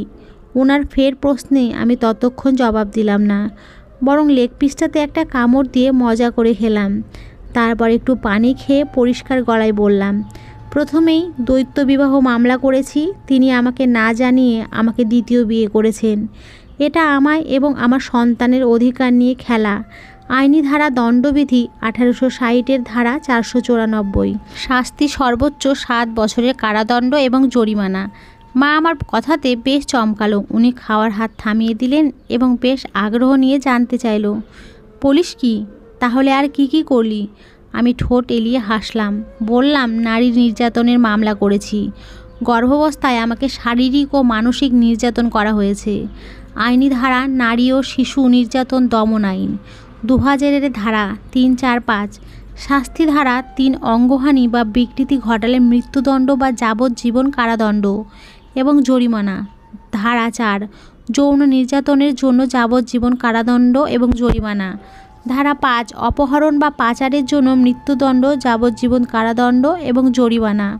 মা সরু চোখে আমাকে দেখলো, আবারও বলল, আর কিছু? হ্যাঁ, আরও আছে, বল তো শুনি। আমি বেশ আগ্রহ নিয়ে মা রিধান ভাইকে উদ্দেশ্য করে বললাম, হ্যাঁ, ভরণ পোষণের মামলা করেছি। আমি এবং আমার সন্তানের জন্য অর্থের ব্যবস্থা করতে হবে। আইনি ধারা মুসলিম পারিবারিক আইন 1961 ধারা 3-4 শাস্তি স্ত্রীর অনুমতি ছাড়া দ্বিতীয় বিয়ে করা শাস্তিযোগ্য অপরাধ। স্ত্রীর এবং সন্তানের ভরণ পোষণ নিশ্চিত করা স্বামীর বাধ্যবাধকতা। এ পর্যন্ত শুনে রিধান ভাই বলল বেশ গভীর কণ্ঠে, এইটা তো তোর অধিকার। আর কিছু? আমি বললাম, ওনার নামে আমি প্রতারণার মামলাও করেছি। আমাকে ধোঁকা দিয়ে প্রথম স্ত্রীকে না জানিয়ে আমাকে বিয়ে করেছেন। আইনি ধারা দণ্ডবিধি 1860-এর ধারা 420। শাস্তি সর্বোচ্চ 7 বছরের কারাদণ্ড এবং জরিমানা। মা বিস্মিত হলেন আমার হাবভাব দেখে। স্বামীর ক্ষেত্রে আমি এতটা কঠোর হতে পারবো মা হয়তো ভাবতেই পারেননি। এই তো 2 দিন আগেও আমি তার জন্য অঝরে কেঁদেছিলাম। স্বামীর টেনশনে মরেই যাচ্ছিলাম। এসব ভাবলেই আজ হাসি পায় তাচ্ছিল্যের। হাসিতে দুনিয়া ভরে যায়। আমি মুচকি মুচকি হাসলাম, চুপ রইলাম বেশ কিছুক্ষণ। যা দেখে মা অধৈর্য হয়ে আমাকে তাড়া দিলেন, শেষে আর কি বলবি? আরও আছে নাকি? আরও একটা আছে। কি? কোন বিষয়ে? সম্পত্তি দাবির মামলা ও আমি এর সঙ্গে করেছি। আমার অনাগত সন্তানের ভবিষ্যৎ সুরক্ষিত রাখতে চাই। আইনি ধারা সিভিল মামলা সম্পত্তি দাবির ক্ষেত্রে।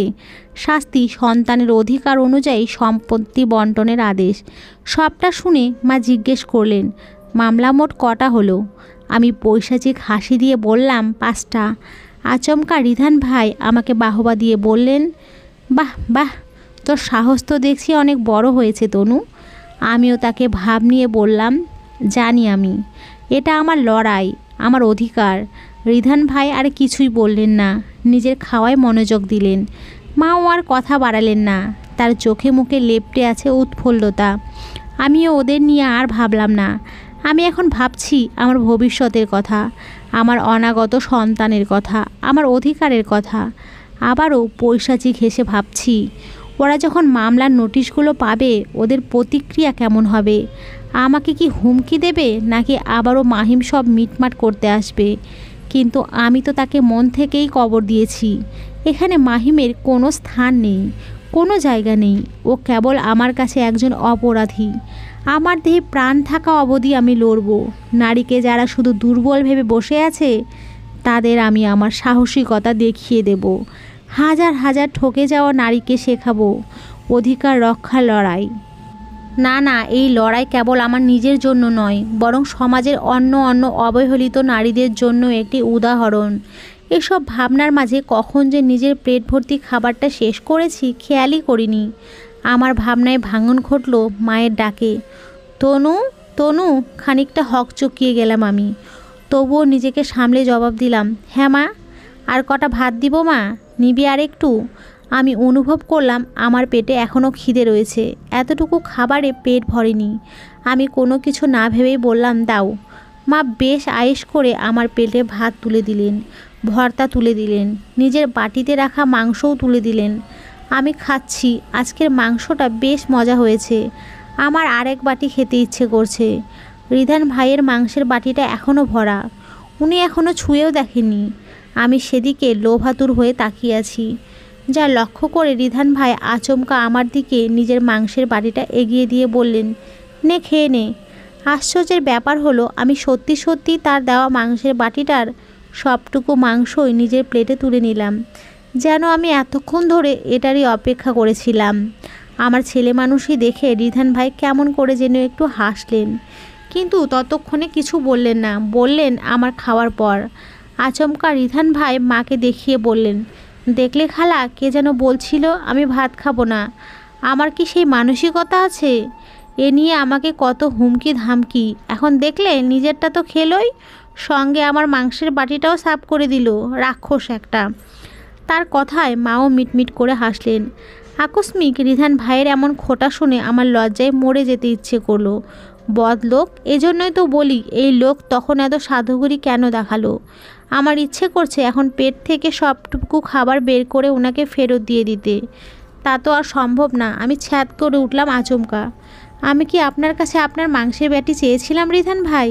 নিজেই সেধে দিয়ে এখন আবার আমাকে খাবারের খোঁটা দিচ্ছেন। আমি কি স্বেচ্ছায় দিয়েছি? যেমন করে তুই তাকিয়েছিলিস ওই মাংস আমি খেলেই তো আজ আমাকে ছোট ঘরেই কেবল দৌড়াদৌড়ি করতে হতো। আমি লাস্ট আমার প্লেটে তাকিয়ে দেখি একটা হাড় অবশিষ্ট রয়েছে। আমি সেটাই ওনাকে দিয়ে মিছে মিছে রাগ দেখিয়ে বললাম, নেন আপনার মাংস, খাবো না আর। বলে আমি উঠে গেলাম বেসিনে হাত ধুতে।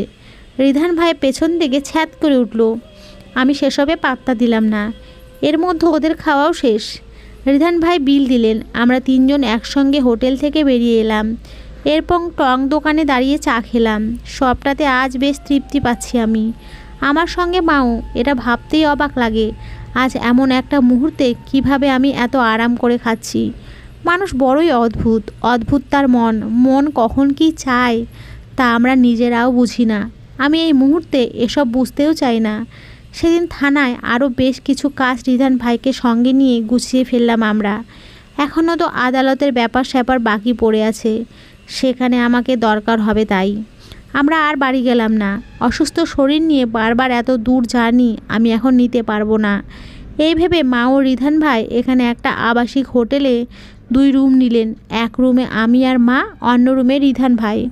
মামলার ধারা এবং শাস্তি অনেকেই হয়তো জানেন না, তাই মেয়েদের পরবর্তীতে সতর্ক করতে আমি এভাবে বিস্তারিত করতে একটু আঁচ দিয়েছি। এখানে কেউ বিরক্ত হলে একটু মানিয়ে নেবেন। আবাসিক হোটেলে আজ আমরা 2 দিন চলছে।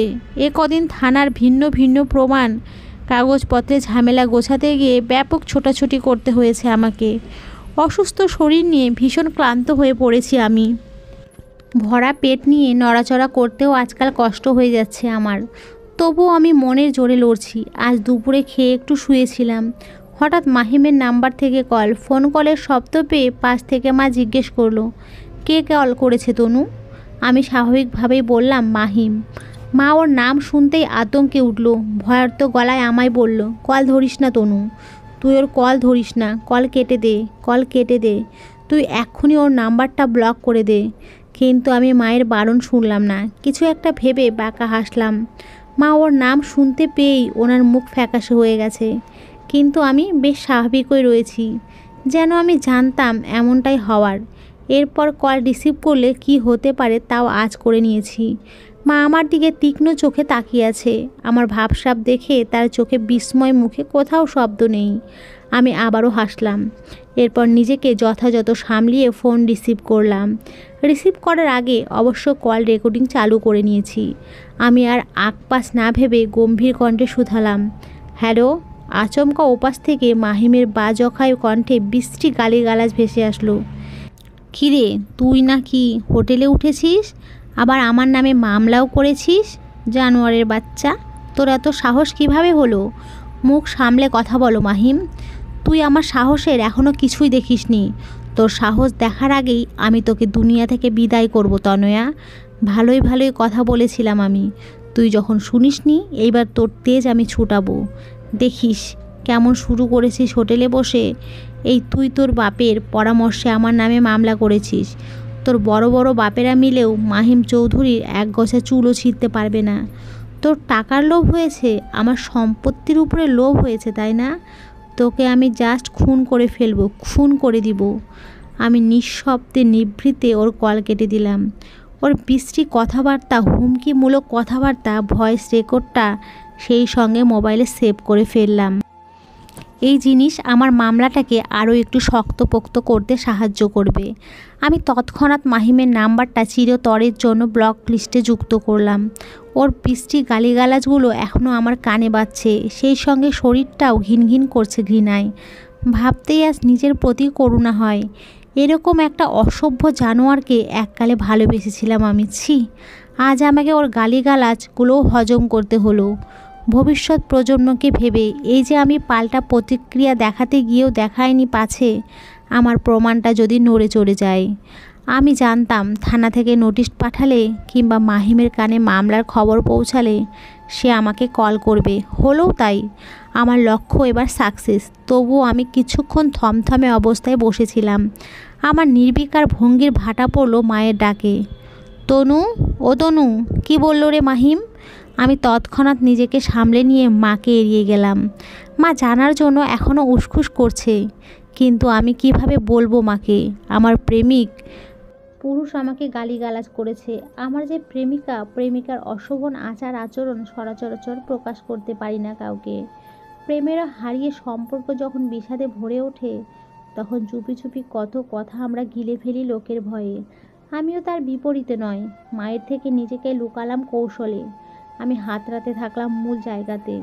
মাহিমের বলা কল রেকর্ডও সেদিনের সালিশিতে বসা সকল কথোপকথন আমি বুদ্ধি করে নিজের ফোনে লুকিয়ে রেকর্ড করেছিলাম। সেগুলো মিলিয়ে আজ আমি থানার দারোগাকে পাঠিয়ে দিলাম। সঙ্গে দিলাম সামান্য 10,000 টাকা। থানার দারোগাটা খুব ভালো, ঘুষ খায় না সে। তবে উপহার হিসেবে টাকা পয়সা সে নেয়। বড় বাবুদের কাজের একটা সম্মানই আছে না, এটা সামান্য চা নাস্তার টাকা। থানার দারোগা বাবুদের হাতে বেশ প্রমাণও রয়েছে এখন। রিধান ভাইও মামলার পিছনে বেশ শ্রম দিচ্ছে। একে একে 2 মিলিয়ে দারোগা সাহেব কথা দিয়েছে রাতে তার ফোর্স নিয়ে অ্যারেস্ট করবে মাহিমকে। দরদ দেখিয়ে আমাকেও বলেছে, আপনি চিন্তা করবেন না ম্যাডাম, হারামজাদাটাকে আমরা এইবার একটা উচিত শিক্ষায় দেব। আর হ্যাঁ, আপনি সাবধানে থাকবেন। আমিও সাবধানেই থাকলাম। দারোগা সাহেবও তার কথা রেখেছে। মাহিমকে সেদিনই পুলিশের ফোর্স অ্যারেস্ট করেছে। জেলখানাতে মাহিমের বেশ কিছুদিন কেটেছে। থানার সকল ফর্মালিটি পূরণ করে আমাদের মামলা উঠেছে এবার আদালতে। জজ সাহেব বিচারকের আসনে বসে আছেন। আমাদের দুপক্ষের 2 জন উকিল তর্ক বিতর্ক করছেন। মাহিমকেও কাঠগড়ায় দাঁড় করানো হয়েছে আজ। তার পক্ষে বড়সড় লোকজন আছেন। এলাকার চেয়ারম্যান সাহেব এসেছে, আমার সতীনও এসেছে, তার সঙ্গে আরও অনেকজন। তারা আমার দিকে বাঁকা দৃষ্টিতে তাকাচ্ছেন। এদিকে আমার পক্ষে কেবল একজন উকিল, আমি, আমার মা ও রিধান ভাই। আমাদের উকিলটা বেশ কাজের, উনি রিধান ভাইয়ের বন্ধু জায়ান আহমেদ। রিধান ভাইয়ের কথাতেই আমাদের হয়ে আইনিভাবে লড়ছে সে। আদালতের এক পর্যায়ে সব দিক দিয়ে প্রমাণিত হতে যাচ্ছিল মাহিম অপরাধী। তাকে জজ সাহেব ও উকিল সাহেব অনেক প্রশ্ন করল। প্রথম মাহিম তালবাহানা করলেও পরবর্তী রায়ের দিন তার সাফ সাফ কথা, ইওর অনার, আমি তনয়ার সঙ্গে সংসার করতে ইচ্ছুক নই। আমি তার দেনা পাওনা পরিশোধ করে তাকে ডিভোর্স দিতে চাই। এরপরেও আদালত আমাকে যে শাস্তি দেবে আমি মাথা পেতে নিতে প্রস্তুত। কেন সংসার করতে চান না? উনি আপনার অনাগত সন্তানের মা। আপনার সন্তানের ভবিষ্যৎ কি? আমার সন্তানের ভবিষ্যৎ আমি, তার ভরণ পোষণের দায়িত্ব আমার। কিন্তু তার মায়ের দেনা পাওনা পরিশোধ করার পর তার কি হবে, তার দায়ভার আমার নয়। তাছাড়া এ বিয়েটা আমি আমার প্রথম স্ত্রীর অনুমতি নিয়েই করেছিলাম, কিন্তু এখন আমাদের বনিমনার মিল নেই, আমরা আলাদা হতে চাই।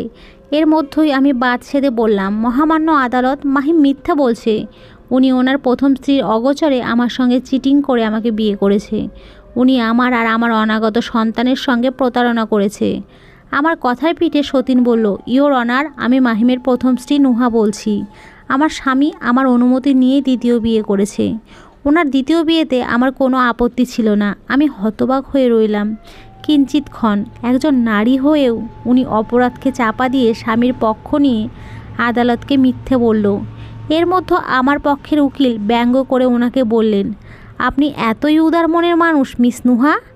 আপনার স্বামী আপনার কাছে দ্বিতীয় বিয়ে করার জন্য অনুমতি চাইল, আর আপনি আপনার জন্য সতীন আনতে অনুমতি দিয়ে দিলেন। বাদীপক্ষের উকিল জাহান আহমেদকে বাধা দিয়ে বলল, অবজেকশন ইওর অনার, এটা মাহিম ও নুহার ব্যক্তিগত ব্যাপার। জায়ান আহমেদ তাদের ব্যক্তিগত বিষয়ে হস্তক্ষেপ করতে চেয়ে লোক সম্মুখে তাদের হেনস্থা করতে চাইছে। ওদের দুজনের মধ্যে তর্ক বিতর্ক হতে যাচ্ছিল। আচমকা জজ সাহেব তার হাতুড়িতে গোটা কয়েক শব্দ করে বললেন, সাইলেন্ট প্লিজ, সাইলেন্ট প্লিজ। আদালত ঠান্ডা হলো। আবারও অনুমতি নিয়ে জাহান আহমেদ আদালতকে প্রমাণ দেখিয়ে আমার সতীনকে জিজ্ঞেস করলেন, মিস নুহা, সেদিন চেয়ারম্যানের সালিসির বৈঠকে আপনি তো বলেছিলেন যে আপনি আপনার সতীনের সম্পর্কে অবগত নন। আমার কাছে সেটার যথাযথ প্রমাণও রয়েছে। নুহা বেশ চমকালো। এরপর আবারও অপরাধীর মতো আরেক মিথ্যা শুরু করে দিল, খুব কৌশলে। প্রথমেই আমি আদালতের কাছে ক্ষমা প্রার্থী। হ্যাঁ, আমি সেদিন নিজেদের মান সম্মান বাঁচাতে আমি আমার সতীনকে অস্বীকার করেছি, কিন্তু আমি আর আদালতে দাঁড়িয়ে মিথ্যা বলতে চাই না। আমি অবাক হয়ে সেদিন কেবল অনুভব করেছি একজন নারীর বড় শত্রু। আজ যদি নুহা তার স্বামীর পক্ষ না নিয়ে অন্যায়ের পক্ষ নিত, সমাজের একজন অপরাধী কঠিন শাস্তি পেত, আদালতের কাছে চিহ্নিত হতো একজন ঠকবাজ প্রতারক। কিন্তু হায় আফসোস, আজও আমাদের সমাজের নারীগুলো স্বামীতে অন্ধভক্ত। নিজের সংসার রক্ষার্থে আজও নারীরা তার স্বামীর হাজারটা অপরাধ লুকোয়, একজন অপরাধীকে বুক ফুলিয়ে বাঁচিয়ে দেয়। এতে যদি অন্যের জীবনটাও চলে যায়, সেদিনও ফিরে তাকায় না, তাকাতেও চায় না। আমি নীরবে দীর্ঘশ্বাস ছাড়লাম। পাশ থেকে মা আমার হাতটা শক্ত করে ধরে রেখেছে। এরপর আলো মামলা পরিষ্কার হলো। মাহিম আমাকে রাখবে না, আমিও তার সঙ্গে থাকবো না। পরবর্তীতে আইনিভাবে সিদ্ধান্ত হলো আমাদের বিচ্ছেদ। মাহিম আমার দেনমোহর ও দেনা পাওনা পরিশোধ করে দিবেন। কিন্তু বাচ্চাটার প্রসঙ্গে এসে আদালত আবারও মাহিমকে প্রশ্ন করলো, মাহিম চৌধুরী, তনয়ার গর্ভে যে বাচ্চা রয়েছে সেটা তো আপনারই। বাবা হিসেবে সন্তানের ভরণ পোষণের দায়িত্ব আপনার, কিন্তু এই বাচ্চাটা যে আপনার কাছে নিরাপদে থাকবে এর নিশ্চয়তা কি? মাহিম বেশ অনেকক্ষণ পর বলল, দরকার হলে আইনিভাবে তারা নিশ্চয়তাও আমি দিব, কিন্তু এতে আবারও বাধা দিলাম আমি। আদালতের কাছে দাবি তুলেছি আমার বাচ্চা আমার কাছেই থাকবে। আমার বাচ্চা স্বামী সারা জীবন নিজের কাছেই রাখবো, তাকে আমি কাউকে দিব না। আমি যেখানে থাকবো আমার বাচ্চাও সেখানেই থাকবে। কিন্তু আইনিভাবে একজন বাচ্চার অধিকার প্রথম তার বাবার দিকে এগিয়ে। নির্দিষ্ট একটা সময়ের পর বাবা যদি নিজের সন্তান নিজের কাছে রাখার দাবি আদালতে তোলে, সেক্ষেত্রে মায়েরা চাইলেও বাচ্চা নিজেদের কাছে রাখতে পারে না। কিন্তু আমাদের ক্ষেত্রে সেরকমটা হলো না। মাহিম এই বাচ্চা নিজের কাছে রাখার অনীহা দেখালো। আমার সতীনও অন্যের বোঝা নিজের সংসারে নিতে রাজি নন। অগত্যা আমার দাবি আদালত লিখিতভাবে নিলেন। সব শেষে আমাদের ডিভোর্স লেটারও রেডি হলো, স্বাক্ষরও হলো। গল্পের আসল লেখিকা সময়ে আফরিন ঐশী, মাহিম আজ লাস্ট শুনানিতে আমার দেনমোহর সহ 3 মাসের ভরণ পোষণের খরচ জমা দিল। এছাড়াও বাচ্চা হওয়ার আগ অবধি আমার চিকিৎসা ও ভরণ পোষণের যাবতীয় খরচও তার। এছাড়াও বাচ্চা আমার কাছে থাকলেও সে তার পিতার সম্পত্তির উপরে অধিকার রাখবেন। সব শেষে নানাবিধ অপরাধে মাহিমকে আদালত দিল 6 মাসের কারাদণ্ড ও জরিমানা।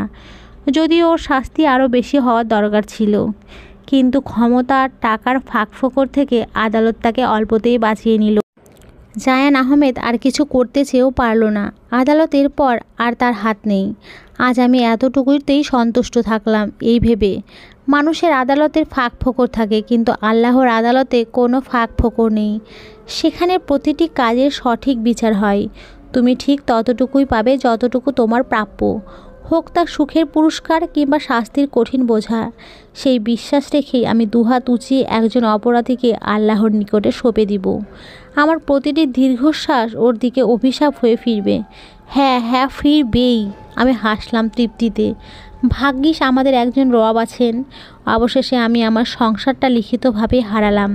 বাচ্চা ভূমিষ্ঠ হওয়ার সঙ্গে সঙ্গেই আমাদের তালাক কার্যকর হবে। আমি সেই সময়টা সবুরও করলাম না। সেই কবেই মন থেকে একজন প্রতারককে তুলে ফেলেছি। এমনভাবেই তুললাম যে আমার ঘৃণাতেও সেই পুরুষের নামটা থাকবে না।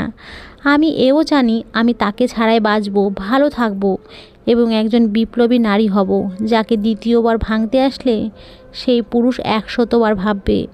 বেশ কিছুদিন পর নিজের শহরে ফিরছি আমরা। আমি আর মা বাসের এক সিটের পাশাপাশি। রিধান ভাই অন্য সিটে বসেছে। বাস চলছে। বাসের জানালার পাশের সিটটাতেই বসে আছি আমি। বাইরে সন্ধ্যার আলো আধারী রাস্তার ল্যাম্পপোস্টের মৃদু আলো আমাকে অবচেতনভাবে অন্য জগতে নিয়ে যাচ্ছে। আমার এক হাতে ব্যাগ আর অন্য হাতটা অবহেলায় জানালার ধারে রেখে বাইরে তাকিয়ে আছি। শীতল হাওয়ার ঝাপটা মুখ ছুঁয়ে যাচ্ছে, কিন্তু আমি টের পেলাম আমার চোখে এখন বিষণ্ণতার স্থিরতা। ভেতরটাতেও কেমন দুমড়ে মুচড়ে মূর্ছা যাচ্ছে। তবুও আমার মনের ভেতরটায় এক প্রকার মুক্তির স্বাদ। আবার গভীর এক শূন্যতা। সম্পর্কের জটিলতা থেকে নিজেকে মুক্ত করে আজ আমি একটু হালকা অনুভব করছি। কিন্তু সেই মুক্তি যেন আমার জীবনের অনেকটা টুকুই কেড়ে নিয়েছে। এটা কি সংসার হারানোর বিষাদ? জানি না, আমি কিচ্ছু জানি না। বাসের ভিড়ে কত মানুষের কোলাহল আমাকে ছুঁতেও পারছে না। আমি ভাবছি সব হারিয়েও কি কিছু পাওয়া যায়? হয়তো যায়। নিজেকে নিয়ে নতুন করে বাঁচার স্বপ্ন আজ প্রথমবারের মতো আমার চোখে ভেসে উঠছে। জানালার কাছে আমার প্রতিচ্ছবি যেন আমাকে সান্ত্বনা দিচ্ছে। তুই পারবি তনয়া, তুই একাই যথেষ্ট। বাস ধীরে ধীরে গন্তব্যের দিকে এগিয়ে যাচ্ছে। আমার হৃদয়ের ভাঙা অংশগুলো নতুন করে নিজেকে গড়ে তোলার জন্য প্রস্তুত হচ্ছে। আচমকা ফোনের ভাইব্রেশনে কেঁপে উঠলাম। তন্নি কল করেছে। আমি অনাগ্রহের সাথে কল ধরলাম। ওপাশ থেকে ভেসে আসছে বড় খালার কণ্ঠ। হ্যালো তনু। বড় খালাদের বাসাতেই এতদিন থেকেছে তন্নি। মা একা একা এক ফ্ল্যাটে রাখিনি ওকে। বড় খালায় তন্নির ফোন থেকে কল করেছে আমায়। খালার কণ্ঠ শুনে আমি আস্তে ধীরে বললাম, হ্যাঁ বলো খালা। কী ব্যাপার, কল ধরছিলি না কেন? আমার ফোনে ব্যালেন্স ছিল না, তাই তন্নির ফোন থেকে কতগুলো কল করেছি তোকে, শুনতে পাইনি খালা। আমার বিষণ্ণ ভাঙা ভাঙা কণ্ঠ শুনে খালা বিচলিত হলো আরও কয়েক গুণ। কী হয়েছে তনু, তোকে এত বিষণ্ণ লাগছে কেন? আমি ছলছল চোখে অল্প স্বল্প হাসলাম। বললাম, আমার বেনামি সংসারটা আজ ভেঙে গিয়েছে খালা। আজ আমি মুক্ত। আমার অদ্ভুত বাচনভঙ্গি শুনে খালা কথার খেল হারিয়ে ফেলল। তবদা খেয়ে কিয়ৎক্ষণ স্থির রইল। হয়তো উনি আমাকে বোঝার চেষ্টা করছে। এর মধ্যেই তন্নি ফোন নিল। জিজ্ঞেস করলো, কত দূর এলি আপু? কাছাকাছি চলে এসেছি, একটু পরেই পৌঁছে যাব। ফোন রাখলাম। আমার কথা বলতে ইচ্ছে করছে না এখন। ঠিক আছে আপু, সাবধানে থাকিস, নিজের খেয়াল রাখিস। আচ্ছা রাখবো। তন্নি এরপরও কল কাটলো না। আমায় পুনরায় কণ্ঠে দরদ মিশিয়ে ডাকলো, আপু শোনো। কি? বেঈমানরা তোমার জীবনের গল্পের একটি অধ্যায়, পুরো গল্প নয়। তাদের জন্য তুমি থেমে যেও না, মন খারাপ করো না। তারা তোমাকে ভেঙে চুরে দিয়ে আবারও শক্তিশালী হতে শিখিয়েছে। তুমি নিজেকে শক্ত রেখো, সামনে এগিয়ে যাও। সত্যিকার অর্থে যে মানুষগুলো তারা তোমার নতুন পথ চলার অপেক্ষা করছে। ওর কথা শুনে আমি আনমনেই হাসলাম। আমার ছোট বোনটা কি খুব বড় হয়েছে? কেমন ভারী ভারী কথা বলছে। মনে হচ্ছে এই তো সেদিন স্কুলের গণ্ডি পেরিয়ে সবেই কলেজে ভর্তি হয়েছিল তন্নি। এখন ইন্টারমিডিয়েটের শেষ পর্যায়ে চলে গেছে, সামনে ওর পরীক্ষা, সময় কিভাবে যে ফুরোয়। হ্যাঁ, আমাদের সেই ছোট্ট তন্নিটা সত্যিই বড় হয়েছে। আমাদের বাবা নেই, মাথার উপরে বড় ভাইদের কোনো ছায়া নেই। আমি যে বড়, আমার মাথার উপরে কত দায়িত্ব বেড়েছে। ওদের জন্য হলেও আমাকে ভালো থাকতেই হবে। আমি আনমনে হাসলাম আবারও। বললাম, তোরাই আমার শক্তি, তোরাই আমার বল, তোরাই আমার নতুন পথ চলা। তন্নি আমাকে আবারও দৃঢ়ভাবে আশ্বাস দিয়ে বলল, আমরা সবাই তোমার সাথে আছি আপু, তুমি পারবে, তুমি পারবে। আমি ভরসা পেলাম। কল কেটে দিয়েছি। এরপরে আচমকা ক্লান্তিতে ধরেছে শরীরে ও মন। আমি বিনা আমন্ত্রণে মায়ের কাঁধে মাথা এলিয়ে দিলাম। মা একটু মুচকি হাসলো, আমার ধরা মাথায় হাত বুলিয়ে দিল। মায়ের আদর অনুভব করে কখন জানি চোখ লেগেছিল। আমি ঘুমিয়েই গেছিলাম বোধহয়। আমার তন্দ্রা ভাব কাটে রিদান ভাইয়ের ডাকে, তনু, এই তনু। আমি আচমকা ডাকে হক চকিয়ে গেলাম। বললাম, কি হয়েছে, কি হয়েছে? পৌঁছে গেছি আমরা। রিদান ভাই এতটুকু বলেই ঝড়ের বেগে আবার কোথাও অদৃশ্য হলো। আমি আশেপাশে চোখ ঘুরিয়ে নিলাম একবার। আমার মাথাটা এখনও মায়ের কাঁধেই। মা নড়াচড়া না করেই সেভাবেই বসে রয়েছে। পাছে আমার যদি অসুবিধা হয়, মায়ের গভীর যত্নটুকু আমার মন ভালো হওয়ার কারণ। আমার বুকের ভারটা আচমকা সরে গিয়েছে। আমি মাকে জড়িয়ে ধরেই সেভাবে কতক্ষণ বসে রইলাম। যাত্রীরা ধস্তাধস্তি করে নামছে। অনেক ভিড়ের মধ্যে আমি অসুস্থ শরীর নিয়ে গেলাম না। মা বারণ করেছে। আমরা মা মেয়ে নামলাম সবার শেষে। বাস স্টেশনে কিছুক্ষণ ধরে দাঁড়িয়ে আছি আমি আর মা। রিধান ভাইটা আবার কোথায় গেল? নীরবে আমরা ওনাকে খুঁজছি। আচমকা আমার চোখ আটকে গেল পরিচিত একটা পুরুষালী মুখের উপরে। ওই তো কিছুটা দূরে দাঁড়িয়ে আছে এক বৃদ্ধ লোক, যে লোকটা আমার বিয়েতে এসেছিল মহিমের বাবা হয়ে, যাকে আমি একসময় বাবা বলেও ডেকেছি। আজ সেসব ভাবতেও ঘৃণা হচ্ছে। আমার ইচ্ছে করছে প্রতারক লোকটার মুখে বারবার থুতু ফেলতে। কি করে করতে পারলো উনি এমন কাজ? উনি আমার বাবা না হোক, পৃথিবীর কারো না কারো বাবাই তো। বাবারা কি করে প্রতারক হয়? কারণ কি? কারণটা জানতে হলেও আমি একবার ওনার খোঁজ করতাম। অনাকাঙ্ক্ষিতভাবে ওই লোকটাকে আজও এখানে দেখব ভাবিনি। আমি দেরি না করে ওনার দিকে এগিয়ে গেলাম। ডাকলাম উঁচু কণ্ঠে, এই শুনুন। বৃদ্ধ লোকটা আচমকা আমাকে দেখে যেন আকাশ থেকে পড়ল। তার চোখে মুখে গাঢ় বিস্ময়ের রেশ। উনি আনমনে বলে উঠলেন, তনু তুমি? আমি এর মধ্যে বড় বড় পা ফেলে উনার কাছে পৌঁছে গিয়েছি। আমার পিছনে পিছনে মাও এলো। আমি একবার আলগোছে বৃদ্ধ লোকটার আগাগোড়া পর্যবেক্ষণ করে নিলাম। আগের সেই পোশাক আশাকের সঙ্গে এখন ওনার কোনো মিল নেই। পরনে সস্তার কেনা একটা মলিন শার্ট ও লুঙ্গি, পায়ে একজোড়া চটি জুতো, হাতে আধখালি একটা ব্যাগ। সবটাই লক্ষ্য করে আমি তাচ্ছিল্যের সুরে বললাম, কি ব্যাপার, আজকাল টাকা পয়সা পেতে সমস্যা হচ্ছে নাকি আপনার? আগের মতো ঠকবাজি করার জায়গা পাচ্ছেন না বুঝি? লোকটা হঠাৎ মাথা নিচু করে নিল। আগে পিছে কিছু না ভেবেই দ্রুত আমার থেকে উল্টো রাস্তা ধরে হাঁটা দিল। আমি বুঝলাম লোকটা আমার থেকে পালাতে চাইছে। আমি তাকে যেতে দিলাম না, আটকে দিলাম। বাধা দিয়ে বললাম, দাঁড়ান। লোকটার পাজোড়া অমনি থেমে গেল। তবে উনি আমার দিকে তাকালো না। আমি সেসবে মাথাও ঘামালাম না, বরং মনের সবটুকু রাগ উগলে দিয়ে ওনাকে জিজ্ঞেস করলাম, জানেন আমার সংসারটা আজ ভেঙে গেছে? লোকটা একটুও চমকালো না এতে, বরং হেলদোলহীনভাবে বলল, যাওয়ারই ছিল। এতে কী যে রাগ লাগলো আমার। উনি এমন ভাব করলো যেন এতে উনি অনেক খুশি হয়েছে। লোকটার মুখোমুখি হয়ে আমি আগের থেকেও দ্বিগুণ তেজ নিয়ে বললাম, কিভাবে পারলেন আপনি এই কাজ করতে? আপনার বিবেকে একটুও বাঁধল না? সবটা জেনেও কেন একটা মেয়েকে অনিশ্চিত সংসার গড়তে সাহায্য করলেন? আপনি না বাবা, তবুও কেন একটা মেয়েকে সবাই মিলে ঠকালেন পেটের দায়ে? পেটে ক্ষুধার যন্ত্রণা থাকলে মাথায় বিবেকদের তাড়না থাকে মানে? তাই বলে এমন একটা কাজ করবেন? লোকটা সঙ্গে সঙ্গে আমার কথার জবাব দিল না। আমি আগ্রহ নিয়ে ওনার দিকে তাকিয়ে আছি, আমার সঙ্গে মাও। কীরকম অদ্ভুত লাগছে লোকটাকে। দূরে ল্যাম্পপোস্টের ফিনফিনে আলোতে তার কুঁচকে যাওয়া চোখ জোড়া চিকচিক করছে। বোধহয় লোকটা কাঁদছে। কিসের এত দুঃখ ওনার? আমার ভাবনার মাঝেই লোকটা বলল, আমি আর আমার স্ত্রী টাকার জন্য তোমাদের সঙ্গে অভিনয় করেছি মা। সেদিন আমাদের হাতে আর কোনো উপায় ছিল না। আমরা এই কাজ না করলে মাহিম আমাদের অতগুলো টাকা দিত না, আর আমার অসুস্থ ছেলেটাকেও বাঁচানো হতো না। আমার কাছে আবারও সব কিছু পরিষ্কার হলো। লোকটা মিথ্যা বলছে না, তার চিকচিক করা অশ্রুসিক্ত চোখ জোড়া তার সাক্ষী। আমি কিছুক্ষণের জন্য ভাষাহীন বৃতৃষ্ণা চোখে তাকিয়ে আছি সামনের দিকটাতে। এর মধ্যেই মা বলল, যতই হোক তাই বলে মানুষ ঠকানো কোনো কাজ ভালো নয়। আপনি যে কোনো উপায়ে আমাদের একবার জানাতে পারতেন সবটা। সেদিন যদি আপনি আমাদের কিছু একটা আজ দিতেন, আজ আমার মেয়েটার সংসার ভাঙতো না, আমার ফুলের গায়ে এত আঁচড় লাগতো না। সেদিন কাঁটা থেকে রেহাই পেত আমার ফুলটা। আমার মেয়েটা আজ যা যা হারিয়েছে, যে যন্ত্রণা সহ্য করেছে, ওর একটা দীর্ঘশ্বাসের পিছনে আপনিও কোনো না কোনোভাবে দায়ী। নিজের সন্তানের কথা ভেবে আপনি সেদিন আর একজনের সন্তানকে ঠকিয়েছেন না? আপনি দেখেন, আল্লাহ এর বিচার নিজেই করবেন। আজ না হয় কাল ওর রুহের অভিশাপ আপনার সন্তানের উপরও পড়বে। লোকটা অদ্ভুত স্বরে হাসল কিয়ৎক্ষণ, এরপর প্রাণহীন গলায় শুধালো, সে অভিশাপের আর দরকার হবে না আপা। প্রকৃতি ভোলে না কারো ঋণ। সেদিন আমি আমার সন্তানকে বাঁচালেও তার পা দুটো আমি আর বাঁচাতে পারিনি। হঠাৎ এক দুর্ঘটনায় আমার ছেলেটার পা দুটো চিরতরে হারিয়ে গেল। একমাত্র মেয়েটার সংসারটাও ভেঙে গেল কারণ ছাড়াই। ওই যে পাপের পিছু টান। লোকটা আর এক মুহূর্ত দাঁড়ালো না, নির্জীব ভঙ্গিতেই চলে গেল। আমরা মা মেয়ে কিছুক্ষণ সেদিকে তাকিয়ে রইলাম। মানুষটাকে আমাদের আর শাস্তি দেওয়ার দরকার হলো না। ওই যে লোকটার ভেতরের অপরাধ বোধটাই হলো তার আত্মার শাস্তি।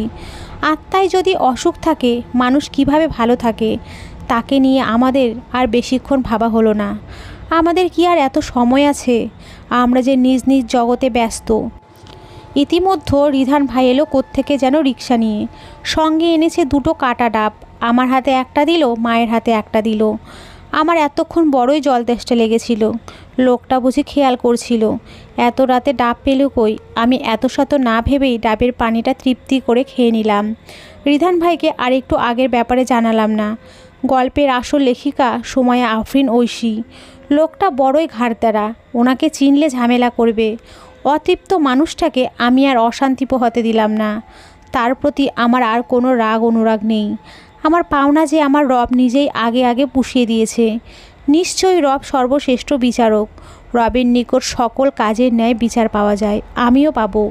এই ভেবেই মনটা ফুরফুরে হয়ে গেছে আমার। এরপর আর সময় নষ্ট করলাম না। আমরা রিকশায় চড়ে বাসায় এলাম।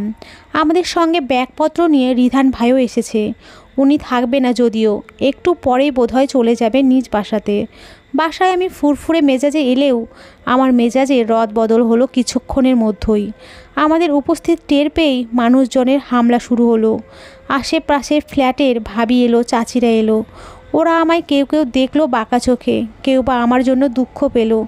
আমি যদিও ওসব দেখছি না, ভাবছিও না, কিন্তু পাশের বাসার ভাবি দরদ দেখিয়ে মনে করিয়ে দিচ্ছে যেন। উনি এলো আমার রুমে, পাশে বসে বলল, ডিভোর্সটা তবে হয়েই গেল তোর। আমি ঠান্ডা স্বরের প্রত্যুত্তরে বললাম, শুনেছ যখন আবার জিজ্ঞেস করছো কেন? এতটুকুই যেন আমার দোষ হয়ে গেল। ভাবি বসা থেকে উঠে দাঁড়ালো, খ্যাক করে উঠল, ও জিজ্ঞেস করাতেই বুঝি আমার দোষ হয়ে গেছে? আমি তার কথাতে পাত্তা দিলাম না, না শোনার মতো ফোন হাতে নিয়ে বসে রইলাম। এতে ভাবির কথাতে সুবিধা হলো না। অধৈর্য হয়ে ডিভোর্সের প্রথম দিনই ভাবি আমায় খোঁটা দিল, ডিভোর্সি মেয়ের তেজ কত, এই তেজের কারণেই স্বামীর ঘর ছাড়া হতে হয়েছে। কথাটা ভাবি বিড়বিড় করে বললেও আমি শুনে নিয়েছি। আমি তাকে তারপরেও কিছু বললাম না। কিছু কিছু সময় চুপ থাকাই ভালো। ভাঙা মানুষের দুর্বল পয়েন্ট ধরে অনেকেই পুনরায় ভাঙতে আসে, আর তখন যদি তারা অপর মানুষটার কাছে সুবিধা পেয়ে বসে, তাহলে তো আর তার রক্ষা নেই। এক জীবনে অতিষ্ঠ করে মানুষ আর তাকে বাঁচতে দিবে না। কিন্তু আমি তো বাঁচতে চাই, বাঁচাতে চাই আমার পেটে বেড়ে ওঠা সন্তানকে। তাই চুপ করে রইলাম। যার তার কথা কানে তুলতে নেই, এতে ওরা নিজেদের গুরুত্বপূর্ণ ভেবে বসবে। কিন্তু আমি তো ওদের গুরুত্ব দিচ্ছি না। দীর্ঘ জার্নিতে শরীর ক্লান্ত লাগছে আমার। আমি কোনো কথাবার্তা ছাড়াই রুমের লাইট অফ করে শুয়ে পড়লাম। ভাবি অমনি সুরসুর করে চলে গেল।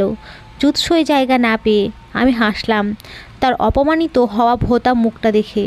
রাজ্যের ক্লান্তিতে চোখ বন্ধ করে আমি ভাবতে লাগলাম, এই জায়গাটা আমার ছেড়ে দেওয়া উচিত। মানুষের মগজ বুঝে চলা ভালো। চলার পথে কিছু বিকৃত মানুষের সঙ্গে দূরত্ব বাড়ানো উচিত। এতে মানসিক শান্তি অক্ষত থাকে। এই সমাজের কাছে আমি এখন ডিভোর্সি, ওদের কাছে আমি বড়ই ঠুনকো, আমার দাম নেই কানা করিও। ওরা সুযোগ পেলেই আমাকে বারবার ভাঙতে আসবে, আমিও বারবার মনোবলের খেয়ে হারিয়ে ফেলবো। আমাকে আমার অতীত পিছু ডাক দিবে। নিজের সম্মান, নিজের দাম রক্ষার্থে হলেও এই শহরের জায়গাটা আমার পাল্টে ফেলা উচিত। আমাকে আর বেশিক্ষণ ভাবতে হলো না। বসার ঘর থেকে শুনতে পেলাম রিধান ভাই মাকে বলছে, এই বাসাটা পাল্টে ফেলিও খালা, আমি তোমাদের জন্য নতুন ফ্ল্যাট দেখব। মাও তার সঙ্গে সহমত হলো, অমত করলো না। রিধান ভাই বিচক্ষণ মানুষ, এক প্রহরেই বুঝে গিয়েছে এই বাসাটা এখন আর আমার জন্য শান্তির জায়গা নয়। নতুন জীবন নতুন বাসায় কাটছে বিন্দাস। সবার আয়ু থেকে আমাদের 6টা মাস চলে গেছে। আমার নতুন ঘরে নতুন মেহমানের জন্ম হয়েছে। আমার দুঃখের ঘরে সুখের ছোঁয়া আমার রাজকুমারীর। হ্যাঁ, আমার গর্ভ থেকে একজন কন্যা সন্তানের জন্ম হয়েছে। সে পৃথিবীতে আসার সঙ্গে সঙ্গে তার বাবা আমার জন্য নিষিদ্ধ পুরুষের খাতায় উপযুক্ত হয়েছে। আমার কন্যার বাবা নেই, জন্ম থেকেই সে আর 5টা শিশুর মতো বাবার ছোঁয়া পায়নি। তাকে কখনো তার বাবা ছুঁতেও পারবে না, আমি ছুঁতেও দেব না। আমাদের মা ও মেয়ের জীবনে মাহিম নামক মানুষটি কোথাও থাকবে না। সে আছে আমার ঘৃণাতে, আমার অভিশাপে। আমি মনে করি তার বাবা মা সবটাই এখন আমি। তাকে নিয়ে দিব্যি আনন্দে এখন যাচ্ছে আমার দিন। আমার কন্যাটা ভূমিষ্ঠ হওয়ার পর থেকেই পৃথিবীটাও যেন নতুন রূপে আমাকে চুম্বন করতে শুরু করেছে। তার ছোট্ট হাত দুটি যখন আমার আঙুলে ছোঁয়, তখন মনে হয় যেন পৃথিবীর সব কিছু ভুলে আমার এই মুহূর্তটাকে বিশেষ করে তুলেছে। ছোট্ট একটি প্রাণ যে আমার কাছে পৃথিবীর সবচেয়ে মূল্যবান রত্ন।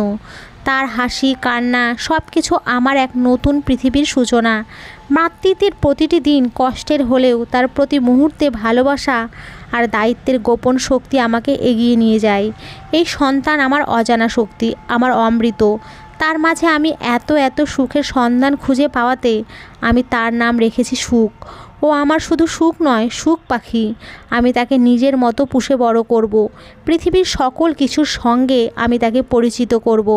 আমি আমার কন্যাকে দুঃখ চেনাবো, সুখ চেনাবো, ক্ষুধা চেনাবো বাস্তবতা, যাতে আমার মতো একই ভুল আমার কন্যা না করে।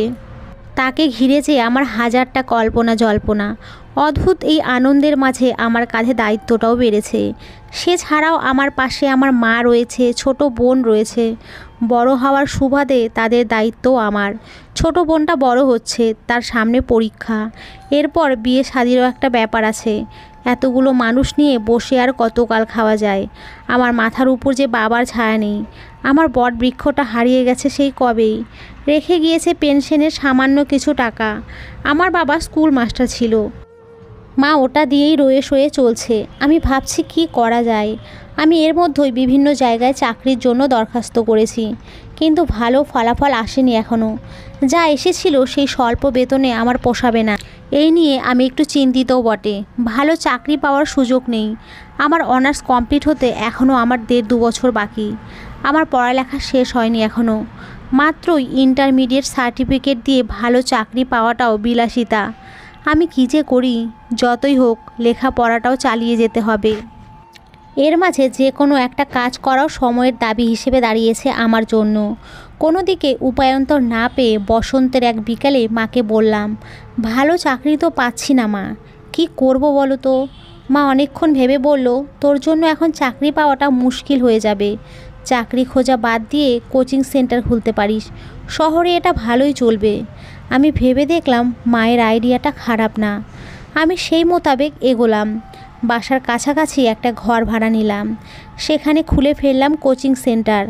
অনলাইন থেকে শুরু করে শহরের আনাচে কানাচে ছাপিয়ে দিলাম আমার সুখ কোচিং সেন্টারের বার্তা। শিশু থেকে শুরু করে ইন্টার পড়ুয়া স্টুডেন্টকে আমি পড়াতে পারবো। শুরুতে আমি হাতে গোনা কজন শিক্ষার্থী নিয়ে শুরু করলাম আমার এই যাত্রা। বাচ্চা মায়ের কাছে রেখে আমি আমার সবটুকু শ্রম আর মেধা এখানে ঢেলে দিলাম। আমি নিজের সর্বোচ্চ চেষ্টা দিয়ে স্টুডেন্টদের পড়াতাম, যার ফলে ওরা ভালো রেজাল্ট করত। খুব অল্প সময়ের মধ্যেই চারপাশে আমার সুনাম বাড়তে লাগলো। ধীরে ধীরে মানুষজন আমার কোচিং সেন্টার চিনতে লাগলো, ভিড় বাড়লো। এরপর আর কখনো আমাকে স্টুডেন্টকে নিয়ে ভাবতে হয়নি। সৎ পথে সাফল্য রয়েছে, পরিশ্রমই সেই সাফল্যের চাবিকাঠি, যা একদিন সুন্দর ফল দেয়। আমি এই মন্ত্রে বিশ্বাসী। আমি নিজের লক্ষ্যে অটুট রেখে পরিশ্রম করতে লাগলাম। খুব শীঘ্রই সে ফল পেতে লাগলাম। আমি কয়েক ব্যাচে ভাগাভাগি করে এখন স্টুডেন্ট পড়াতে হয় আমাকে এতে হেল্প করেছে তন্নিও। এর মধ্যেই ওর ফাইনাল পরীক্ষা শেষ হয়েছে। এখন তন্নিও আমার সেন্টারে ছোট বাচ্চাদের পড়ায়। খুব অল্প সময়ের মধ্যেই আমাদের দু বোনের একটা গতি হয়েছে। এখন আর কাল কি খাবো, বাসা ভাড়া কিভাবে জোগাড় করব, বাচ্চার খরচ কিভাবে চালাবো, এ নিয়ে ভাবতে হয় না আমাদের এই সাফল্য সবচেয়ে খুশি আমার মা তার সবটুকু দিয়ে আমাদের পাশে থাকছে, সব কাজে সাপোর্ট করছে। আমি টের পেলাম বাচ্চা মা বোন নিয়ে মানসিক শান্তির কমতি নেই আমার দুনিয়া ঝলমল করছে ওদের ছোঁয়ায়। এরপর আর আমাকে পিছনে ফিরে তাকাতে হয়নি। সেবার এক বিকালের কথা। যথারীতি বিকালে কোচিং সেন্টারে বসে আমি বাচ্চাদের পড়াচ্ছিলাম। আচমকা কোত্থেকে যেন এলো রিধান ভাই। সে মাঝে মধ্যে প্রায় সময় পেলে আমাদের এখানে আসে, বাচ্চাদের সঙ্গে কথা বলে ঘুরে যায়। এবার এসেছে বেশ কিছুদিন পর। তাও আমি তাকে দেখে আগ্রহ দেখালাম না। আমি যথারীতি তাকে এড়িয়ে চলি। আজও গেলাম। এতে অবশ্য রিধান ভাইয়ের কিছুই যায় আসে বলে মনে হয় না। তার আচরণ স্বাভাবিক। রিধান ভাই বাচ্চাদের সঙ্গে কথা বলে আমাকে এক প্রকার হুমকি করলো, আমায় একটা রং চা খাওয়াতো তনু। আমি একবার বেশ গম্ভীর কণ্ঠে বললাম, চা আপনি নিজে গিয়ে খেয়ে আসুন রিধান ভাই। এটা আমার পড়াবার জায়গা, বাসা নয়। এখানে আমি চা নাস্তা নিয়ে বসে থাকি না। রিধান ভাই কিয়ৎক্ষণ আমার দিকে ভ্রু উঁচিয়ে চেয়ে রইল, আর কিছুই বলল না। আমি সেসবে আগ্রহ দেখালাম না। রিধান ভাই বসে রইল আমার কোচিংয়ের একটা চেয়ারে। আমার বাচ্চাদের পড়ানোর টাইম শেষ। আমি তাদের ছুটি দিলাম। ওরা চলে গেল। রিধান ভাই তাও বসে আছে। বিরক্ত হলাম আমি। মানুষটা কি এখানে আজীবন থাকার কথা ভাবছে? আমি এক পর্যায়ে বললাম, যাচ্ছেন না কেন? আমি এখানে থাকলে অসুবিধা কি তোর? রিধান ভাইয়ের পাল্টা প্রশ্নে আমি আবারও বললাম, অবশ্যই আমার অসুবিধা আছে। আপনি চলে যান রিধান ভাই, আর কখনো এখানে আসবেন না। রিধান ভাই সঙ্গে সঙ্গে কিছু বলল না। অনেকক্ষণ পর বলল, এক্ষুনি চলে যাব। আর একটু বসে কি করবেন? আমার আর এক ব্যাচ পড়ানো বাকি, ওরা চলে আসবে। আপনি চলে যান। বারবার আমাকে চলে যেতে বলছিস কেন তনু? তোর কি মনে হয় আমি এখানে বসে ঘুমোতে এসেছি? অনেক কাজ ফেলে এখানে এসেছি। আসছেন কেন? আমি কি আসতে বলেছি আপনাকে? রিধান ভাই আমার কথায় পাত্তা দিল না। বলল, তোর একটু সময় হবে, বের হবি একটু আমার সঙ্গে। আমি তার দিকে আর তাকালাম না। উল্টো দিকে ফিরে বললাম, না। যদিও আমার হাতে এখন অনেকখানি সময়। পরবর্তী ব্যাচের স্টুডেন্টরা আসতে এখনও 30-40 মিনিট বাকি। যতই হোক, সমাজের কাছে আমি একজন ডিভোর্সি নারী। ডিভোর্সি নারীদের কত শত দোষ। এরা কাজের জন্যও যদি কোনো পুরুষের সঙ্গে কথা বলে, সমাজের মানুষ সেটাও বাঁকা চোখে দেখে। সেখানে রিধান ভাই বড়ই বেপরোয়া। আজকাল কেমন কেমন করে তাকায় সে আমার দিকে। তার গভীর চোখে চোখ রাখার মতো দুঃসাহস আমার হয় না। গল্পের আসল লেখিকা সুমাইয়া আফরিন ঐশী। আমি কোনো বদনামের ভাগিদার হতে চাই না। আমার কল্পনা ভিন্ন, বাস্তবতাও ভিন্ন। যতই আমি প্রতিবাদ করি আর সাহসী নারী হই, এই সমাজেই আমি করছি বাস। এখনকার সঙ্গে তাল মিলিয়েই আমাকে থাকতে হয়। আমার সম্মান আমাকেই ধরে রাখতে হবে যে। আমার থেকে কাঙ্ক্ষিত উত্তর না পেয়ে রিধান ভাই উঠে দাঁড়ালো। পকেট থেকে কিছু চকলেট বের করে টেবিলে রাখলো। গম্ভীর কণ্ঠে একবার আমায় শুধালো, সুখের জন্য এনেছিলাম। এরপর আর এক মুহূর্ত দেরি করলো না রিধান ভাই। বাইরে বের হলো। এই জিনিস সে প্রায়ই করে। সুখকে খুব স্নেহ করে রিধান ভাই, কিন্তু চকলেট আদৌ সুখের জন্য? আমার বাচ্চা মেয়ে, সে কি করে চকলেট খাবে? তাকে আমি এসব কখনোই দেই না। তবুও ওর বয়স 6 মাস থেকে রিধান ভাই আসলে ওর নামে চকলেট নিয়ে আসে। কারণ কি? এ কারণ ভাবতে চাই না আমি। আমার ভাবনার মাঝে রিধান ভাই অনেক দূর চলে গেল। আমি তাকে পিছন থেকে ডাক দিলাম, রিধান ভাই। রিধান ভাইয়ের পা থেমেছে, কিন্তু লোকটা আর পেছনে ফেরেনি। আমি চাপা দীর্ঘশ্বাস ছেড়ে বললাম, আপনি আর কখনো এখানে আসবেন না রিধান ভাই, এমনকি আমাদের বাসাতেও না। রিধান ভাই প্রত্যুত্তরে কিছুই বলল না, এমনকি আমার দিকে তাকালোও না। এলোমেলো পায়ে আমার চোখের সামনে থেকে অদৃশ্য হলো। মানুষটা কি কষ্ট পেল আমার ব্যবহারে? আমি এসব একটিবারও ভাবলাম না। কেবল চাপা একটা দীর্ঘশ্বাস ফেলে নিলাম। এরপর আবারও ব্যস্ত হলাম নিজের কাজে। আজ শুক্রবার, আমার ছুটির দিন। এই দিনটাতে সুখের সঙ্গেই আমি কাটাই। মেয়েটা সপ্তাহে একদিন মাকে কাছে পেয়ে ছাড়তেই চায় না। বারবার কোলে উঠে জাপটে ধরে মাকে, বুকের সঙ্গে মিশে থাকে। তখন কী যে সুখ সুখ লাগে আমার। আজও সুখকে নিয়ে বসার ঘরে বসেছিলাম আমি। তন্নি মা আজ বাসায় নেই, ওরা দুজন এক আত্মীয়ের বিয়েতে গিয়েছে। আমি যাইনি বাসায়। আজ আমি আর আমার সুখ। হঠাৎ পাশের ফ্ল্যাটের ভাবি এলো আমাদের বাসায়। এই ভাবিটা খুব ভালো, কিন্তু কথা একটু বেশিই বলে। আজও শুরু হলো তার কথার ঝুলি। তনু, কি হয়েছে জানো? কি হয়েছে? মাহিম মাহিম মাহিম নামটা শুনতে পেয়েই রক্ত গরম হয়ে গেল আমার। আমি তাকে মাঝপথে থামিয়ে দিয়ে চেঁচিয়ে বললাম, আপনার সামনে এই নামটা কখনো উচ্চারণ করবেন না ভাবি। কতবার নিষেধ করেছি আপনাকে। জগতের একটাই নাম যা আমি ভীষণ ঘৃণা করি। এই নামটা আমার বক্ষস্থল থেকে আমি মুছে দিয়েছি। এই নাম আমি আর শুনতে চাই না, জানতে চাই না। কিন্তু এই ভাবিটা বারবার এই নামটাই বলে, কারণ উনি মাহিমদের এলাকার লোক। কিভাবে যেন সে আমাকে চিনে ফেলেছে। তবুও আমি তাকে শুরু থেকেই এসব বলতে বারণ করেছি। আজ অনেক দিন পর আবারও শুরু হলো ওনার পুরনো কথা। এতে এবার চরম রাগই লাগছিল আমার। উনি এমন কেন? এর মধ্যে ভাবি আবারও বলল আমায়, তুমি মাহিমকে খুব ঘৃণা করো তাই না তনু? আমি একবার সুখকে আঁকড়ে ধরে বসা থেকে উঠে দাঁড়ালাম। ওনার থেকে উল্টো দিকে ঘুরে বললাম, ওরা আমার ঘৃণাতেও নেই ভাবি। ওরা রয়েছে আমার অভিশাপের, আমার গোপন দীর্ঘশ্বাসে। তোমার অভিশাপে ওদের জীবনে লেগেছে তনু, খুব করে লেগেছে। তুমি জিতে গেছো তনু, তুমি জিতে গেছো। জেল থেকে বের হওয়ার পর মাহিমের খুব ভালোই চলছিল, কিন্তু তোমার অভিশাপ ওদের পিছু ছাড়েনি। জানো, মাসখানেক আগে মাহিমদের সপরিবারে অ্যাক্সিডেন্ট করেছে। ওদের মেয়েটা সেই জায়গাতেই মারা গেছে। মাহিম ও তার স্ত্রী মরতে মরতে বেঁচে গিয়েছে, কিন্তু এ বাঁচার থেকে মরে যাওয়াটাও মন্দ নয়। মাহিমের তো দুটো পাই তো কাটা গেছে, এখন চলতে ফিরতেও পারছে না একা একা। ওর বউয়ের মাথাতে আঘাত লেগেছে, মস্তিষ্কে রক্তক্ষরণ হয়েছে। এর চিকিৎসা চালাতে চালাতে মাহিম তো পথে বসেছে। আমার কী যে হলো, আচমকা বুকের ভেতর থেকে একটা ভার চলে গেল। মানুষের এইরকম একটা মর্মান্তিক ঘটনা শুনে কেউ হাসতে পারে? কি অদ্ভুত! আমার মুখে চাপা হাসি লেগেছে। ভাবি আমাকে আমার অদ্ভুত আচরণকে আগাগোড়া পর্যবেক্ষণ করে পুনরায় শুধালো, তুমি খুশি হয়েছো তনু? জানি না, তবে আমার মনে হয় এর থেকে আনন্দদায়ক খবর আমি আর কখনো শুনিনি। ভাবি হাসলো, বলল জোর গলায়, পাপ কাউকে ছাড় দেয় না, কাউকে ছাড়ে না। এটা তো ওদের পাওনা ছিল। আমিও তার সঙ্গে তাল মিলিয়ে চনমনে গলায় বললাম, রব কাউকে ছাড় দেয় না, তাই না ভাবি? ভাবি হাসলো, আমার দিকে এগিয়ে ফিসফিস করে বলল, জানো, ডক্টর বলেছে ওরা আর কখনো বাবা মা হতে পারবে না। ঠিক সেই সময়ে আমি উপলব্ধি করলাম, রবের বিচার এই জগতে বসেই হয়। রব যা করে বান্দার মঙ্গলের জন্যই করে। আমরা অনেক সময় সেটা দেরিতে উপলব্ধ করি। আজ মনে হচ্ছে আমার রাজ্যে সুখেই ভরা। আমি আমার সুখকে বুকের সঙ্গে মিশিয়ে সুখী সুখী গলায় আওড়ালাম। অতঃপর সেদিন মানুষ চিনেছি, ঠকেছি, তবুও আমি ভালো থেকেছি। শিখেছি প্রতারণার মাঝে সত্যের খোঁজ হারিয়ে গিয়ে ফিরে পাওয়ার মজাটা। বুঝেছি যে ঠকিয়েছে সে শিখিয়েছে আমায়।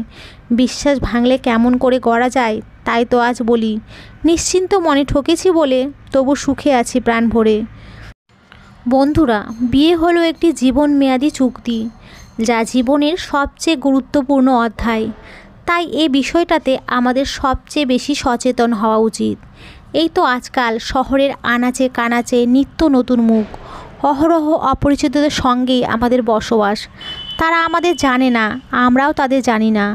তবুও চলার পথে আমাদের সঙ্গে তাদের সাক্ষাৎ হয়, প্রণয় হয়, আবার মনের বোঝাপড়া হুট করে হয়ে যায়। কিন্তু আদতে আমরা তাদের চিনি না, জানি না, তবুও বিশ্বাস করে বসি। তাই বলে কি সবাই বিশ্বাসযোগ্য? ভালো খারাপ মিলিয়েই তো আমরা মানুষ। তাই আমাদের সচেতন হওয়া উচিত, অন্তত বিয়ে করার ক্ষেত্রে। ডিফেন্স লং রিলেশনশিপের অপরিচিত কাউকে বিয়ে করার আগে তার সত্য মিথ্যা যাচাই করা দরকার। অন্তত একবার হলেও দরকার তার ঠিকানা অনুযায়ী বাড়িতে গিয়ে আশেপাশের মানুষদের জিজ্ঞেস করা, আদৌ মানুষটা ভালো কি না, সে আমাকে সবটা সত্যি বলল কি না, তার সঙ্গে আমি সুখী হব কি না। এটা বাছবিচার করার ব্যাপারটা অত্যন্ত গুরুত্বপূর্ণ। এই শহরের আর কোনো মেয়ের সংসার না ভাঙুক, অন্তত আমার মতো অন্ধ বিশ্বাস করে কোনো মেয়ে আর না ঠকুক।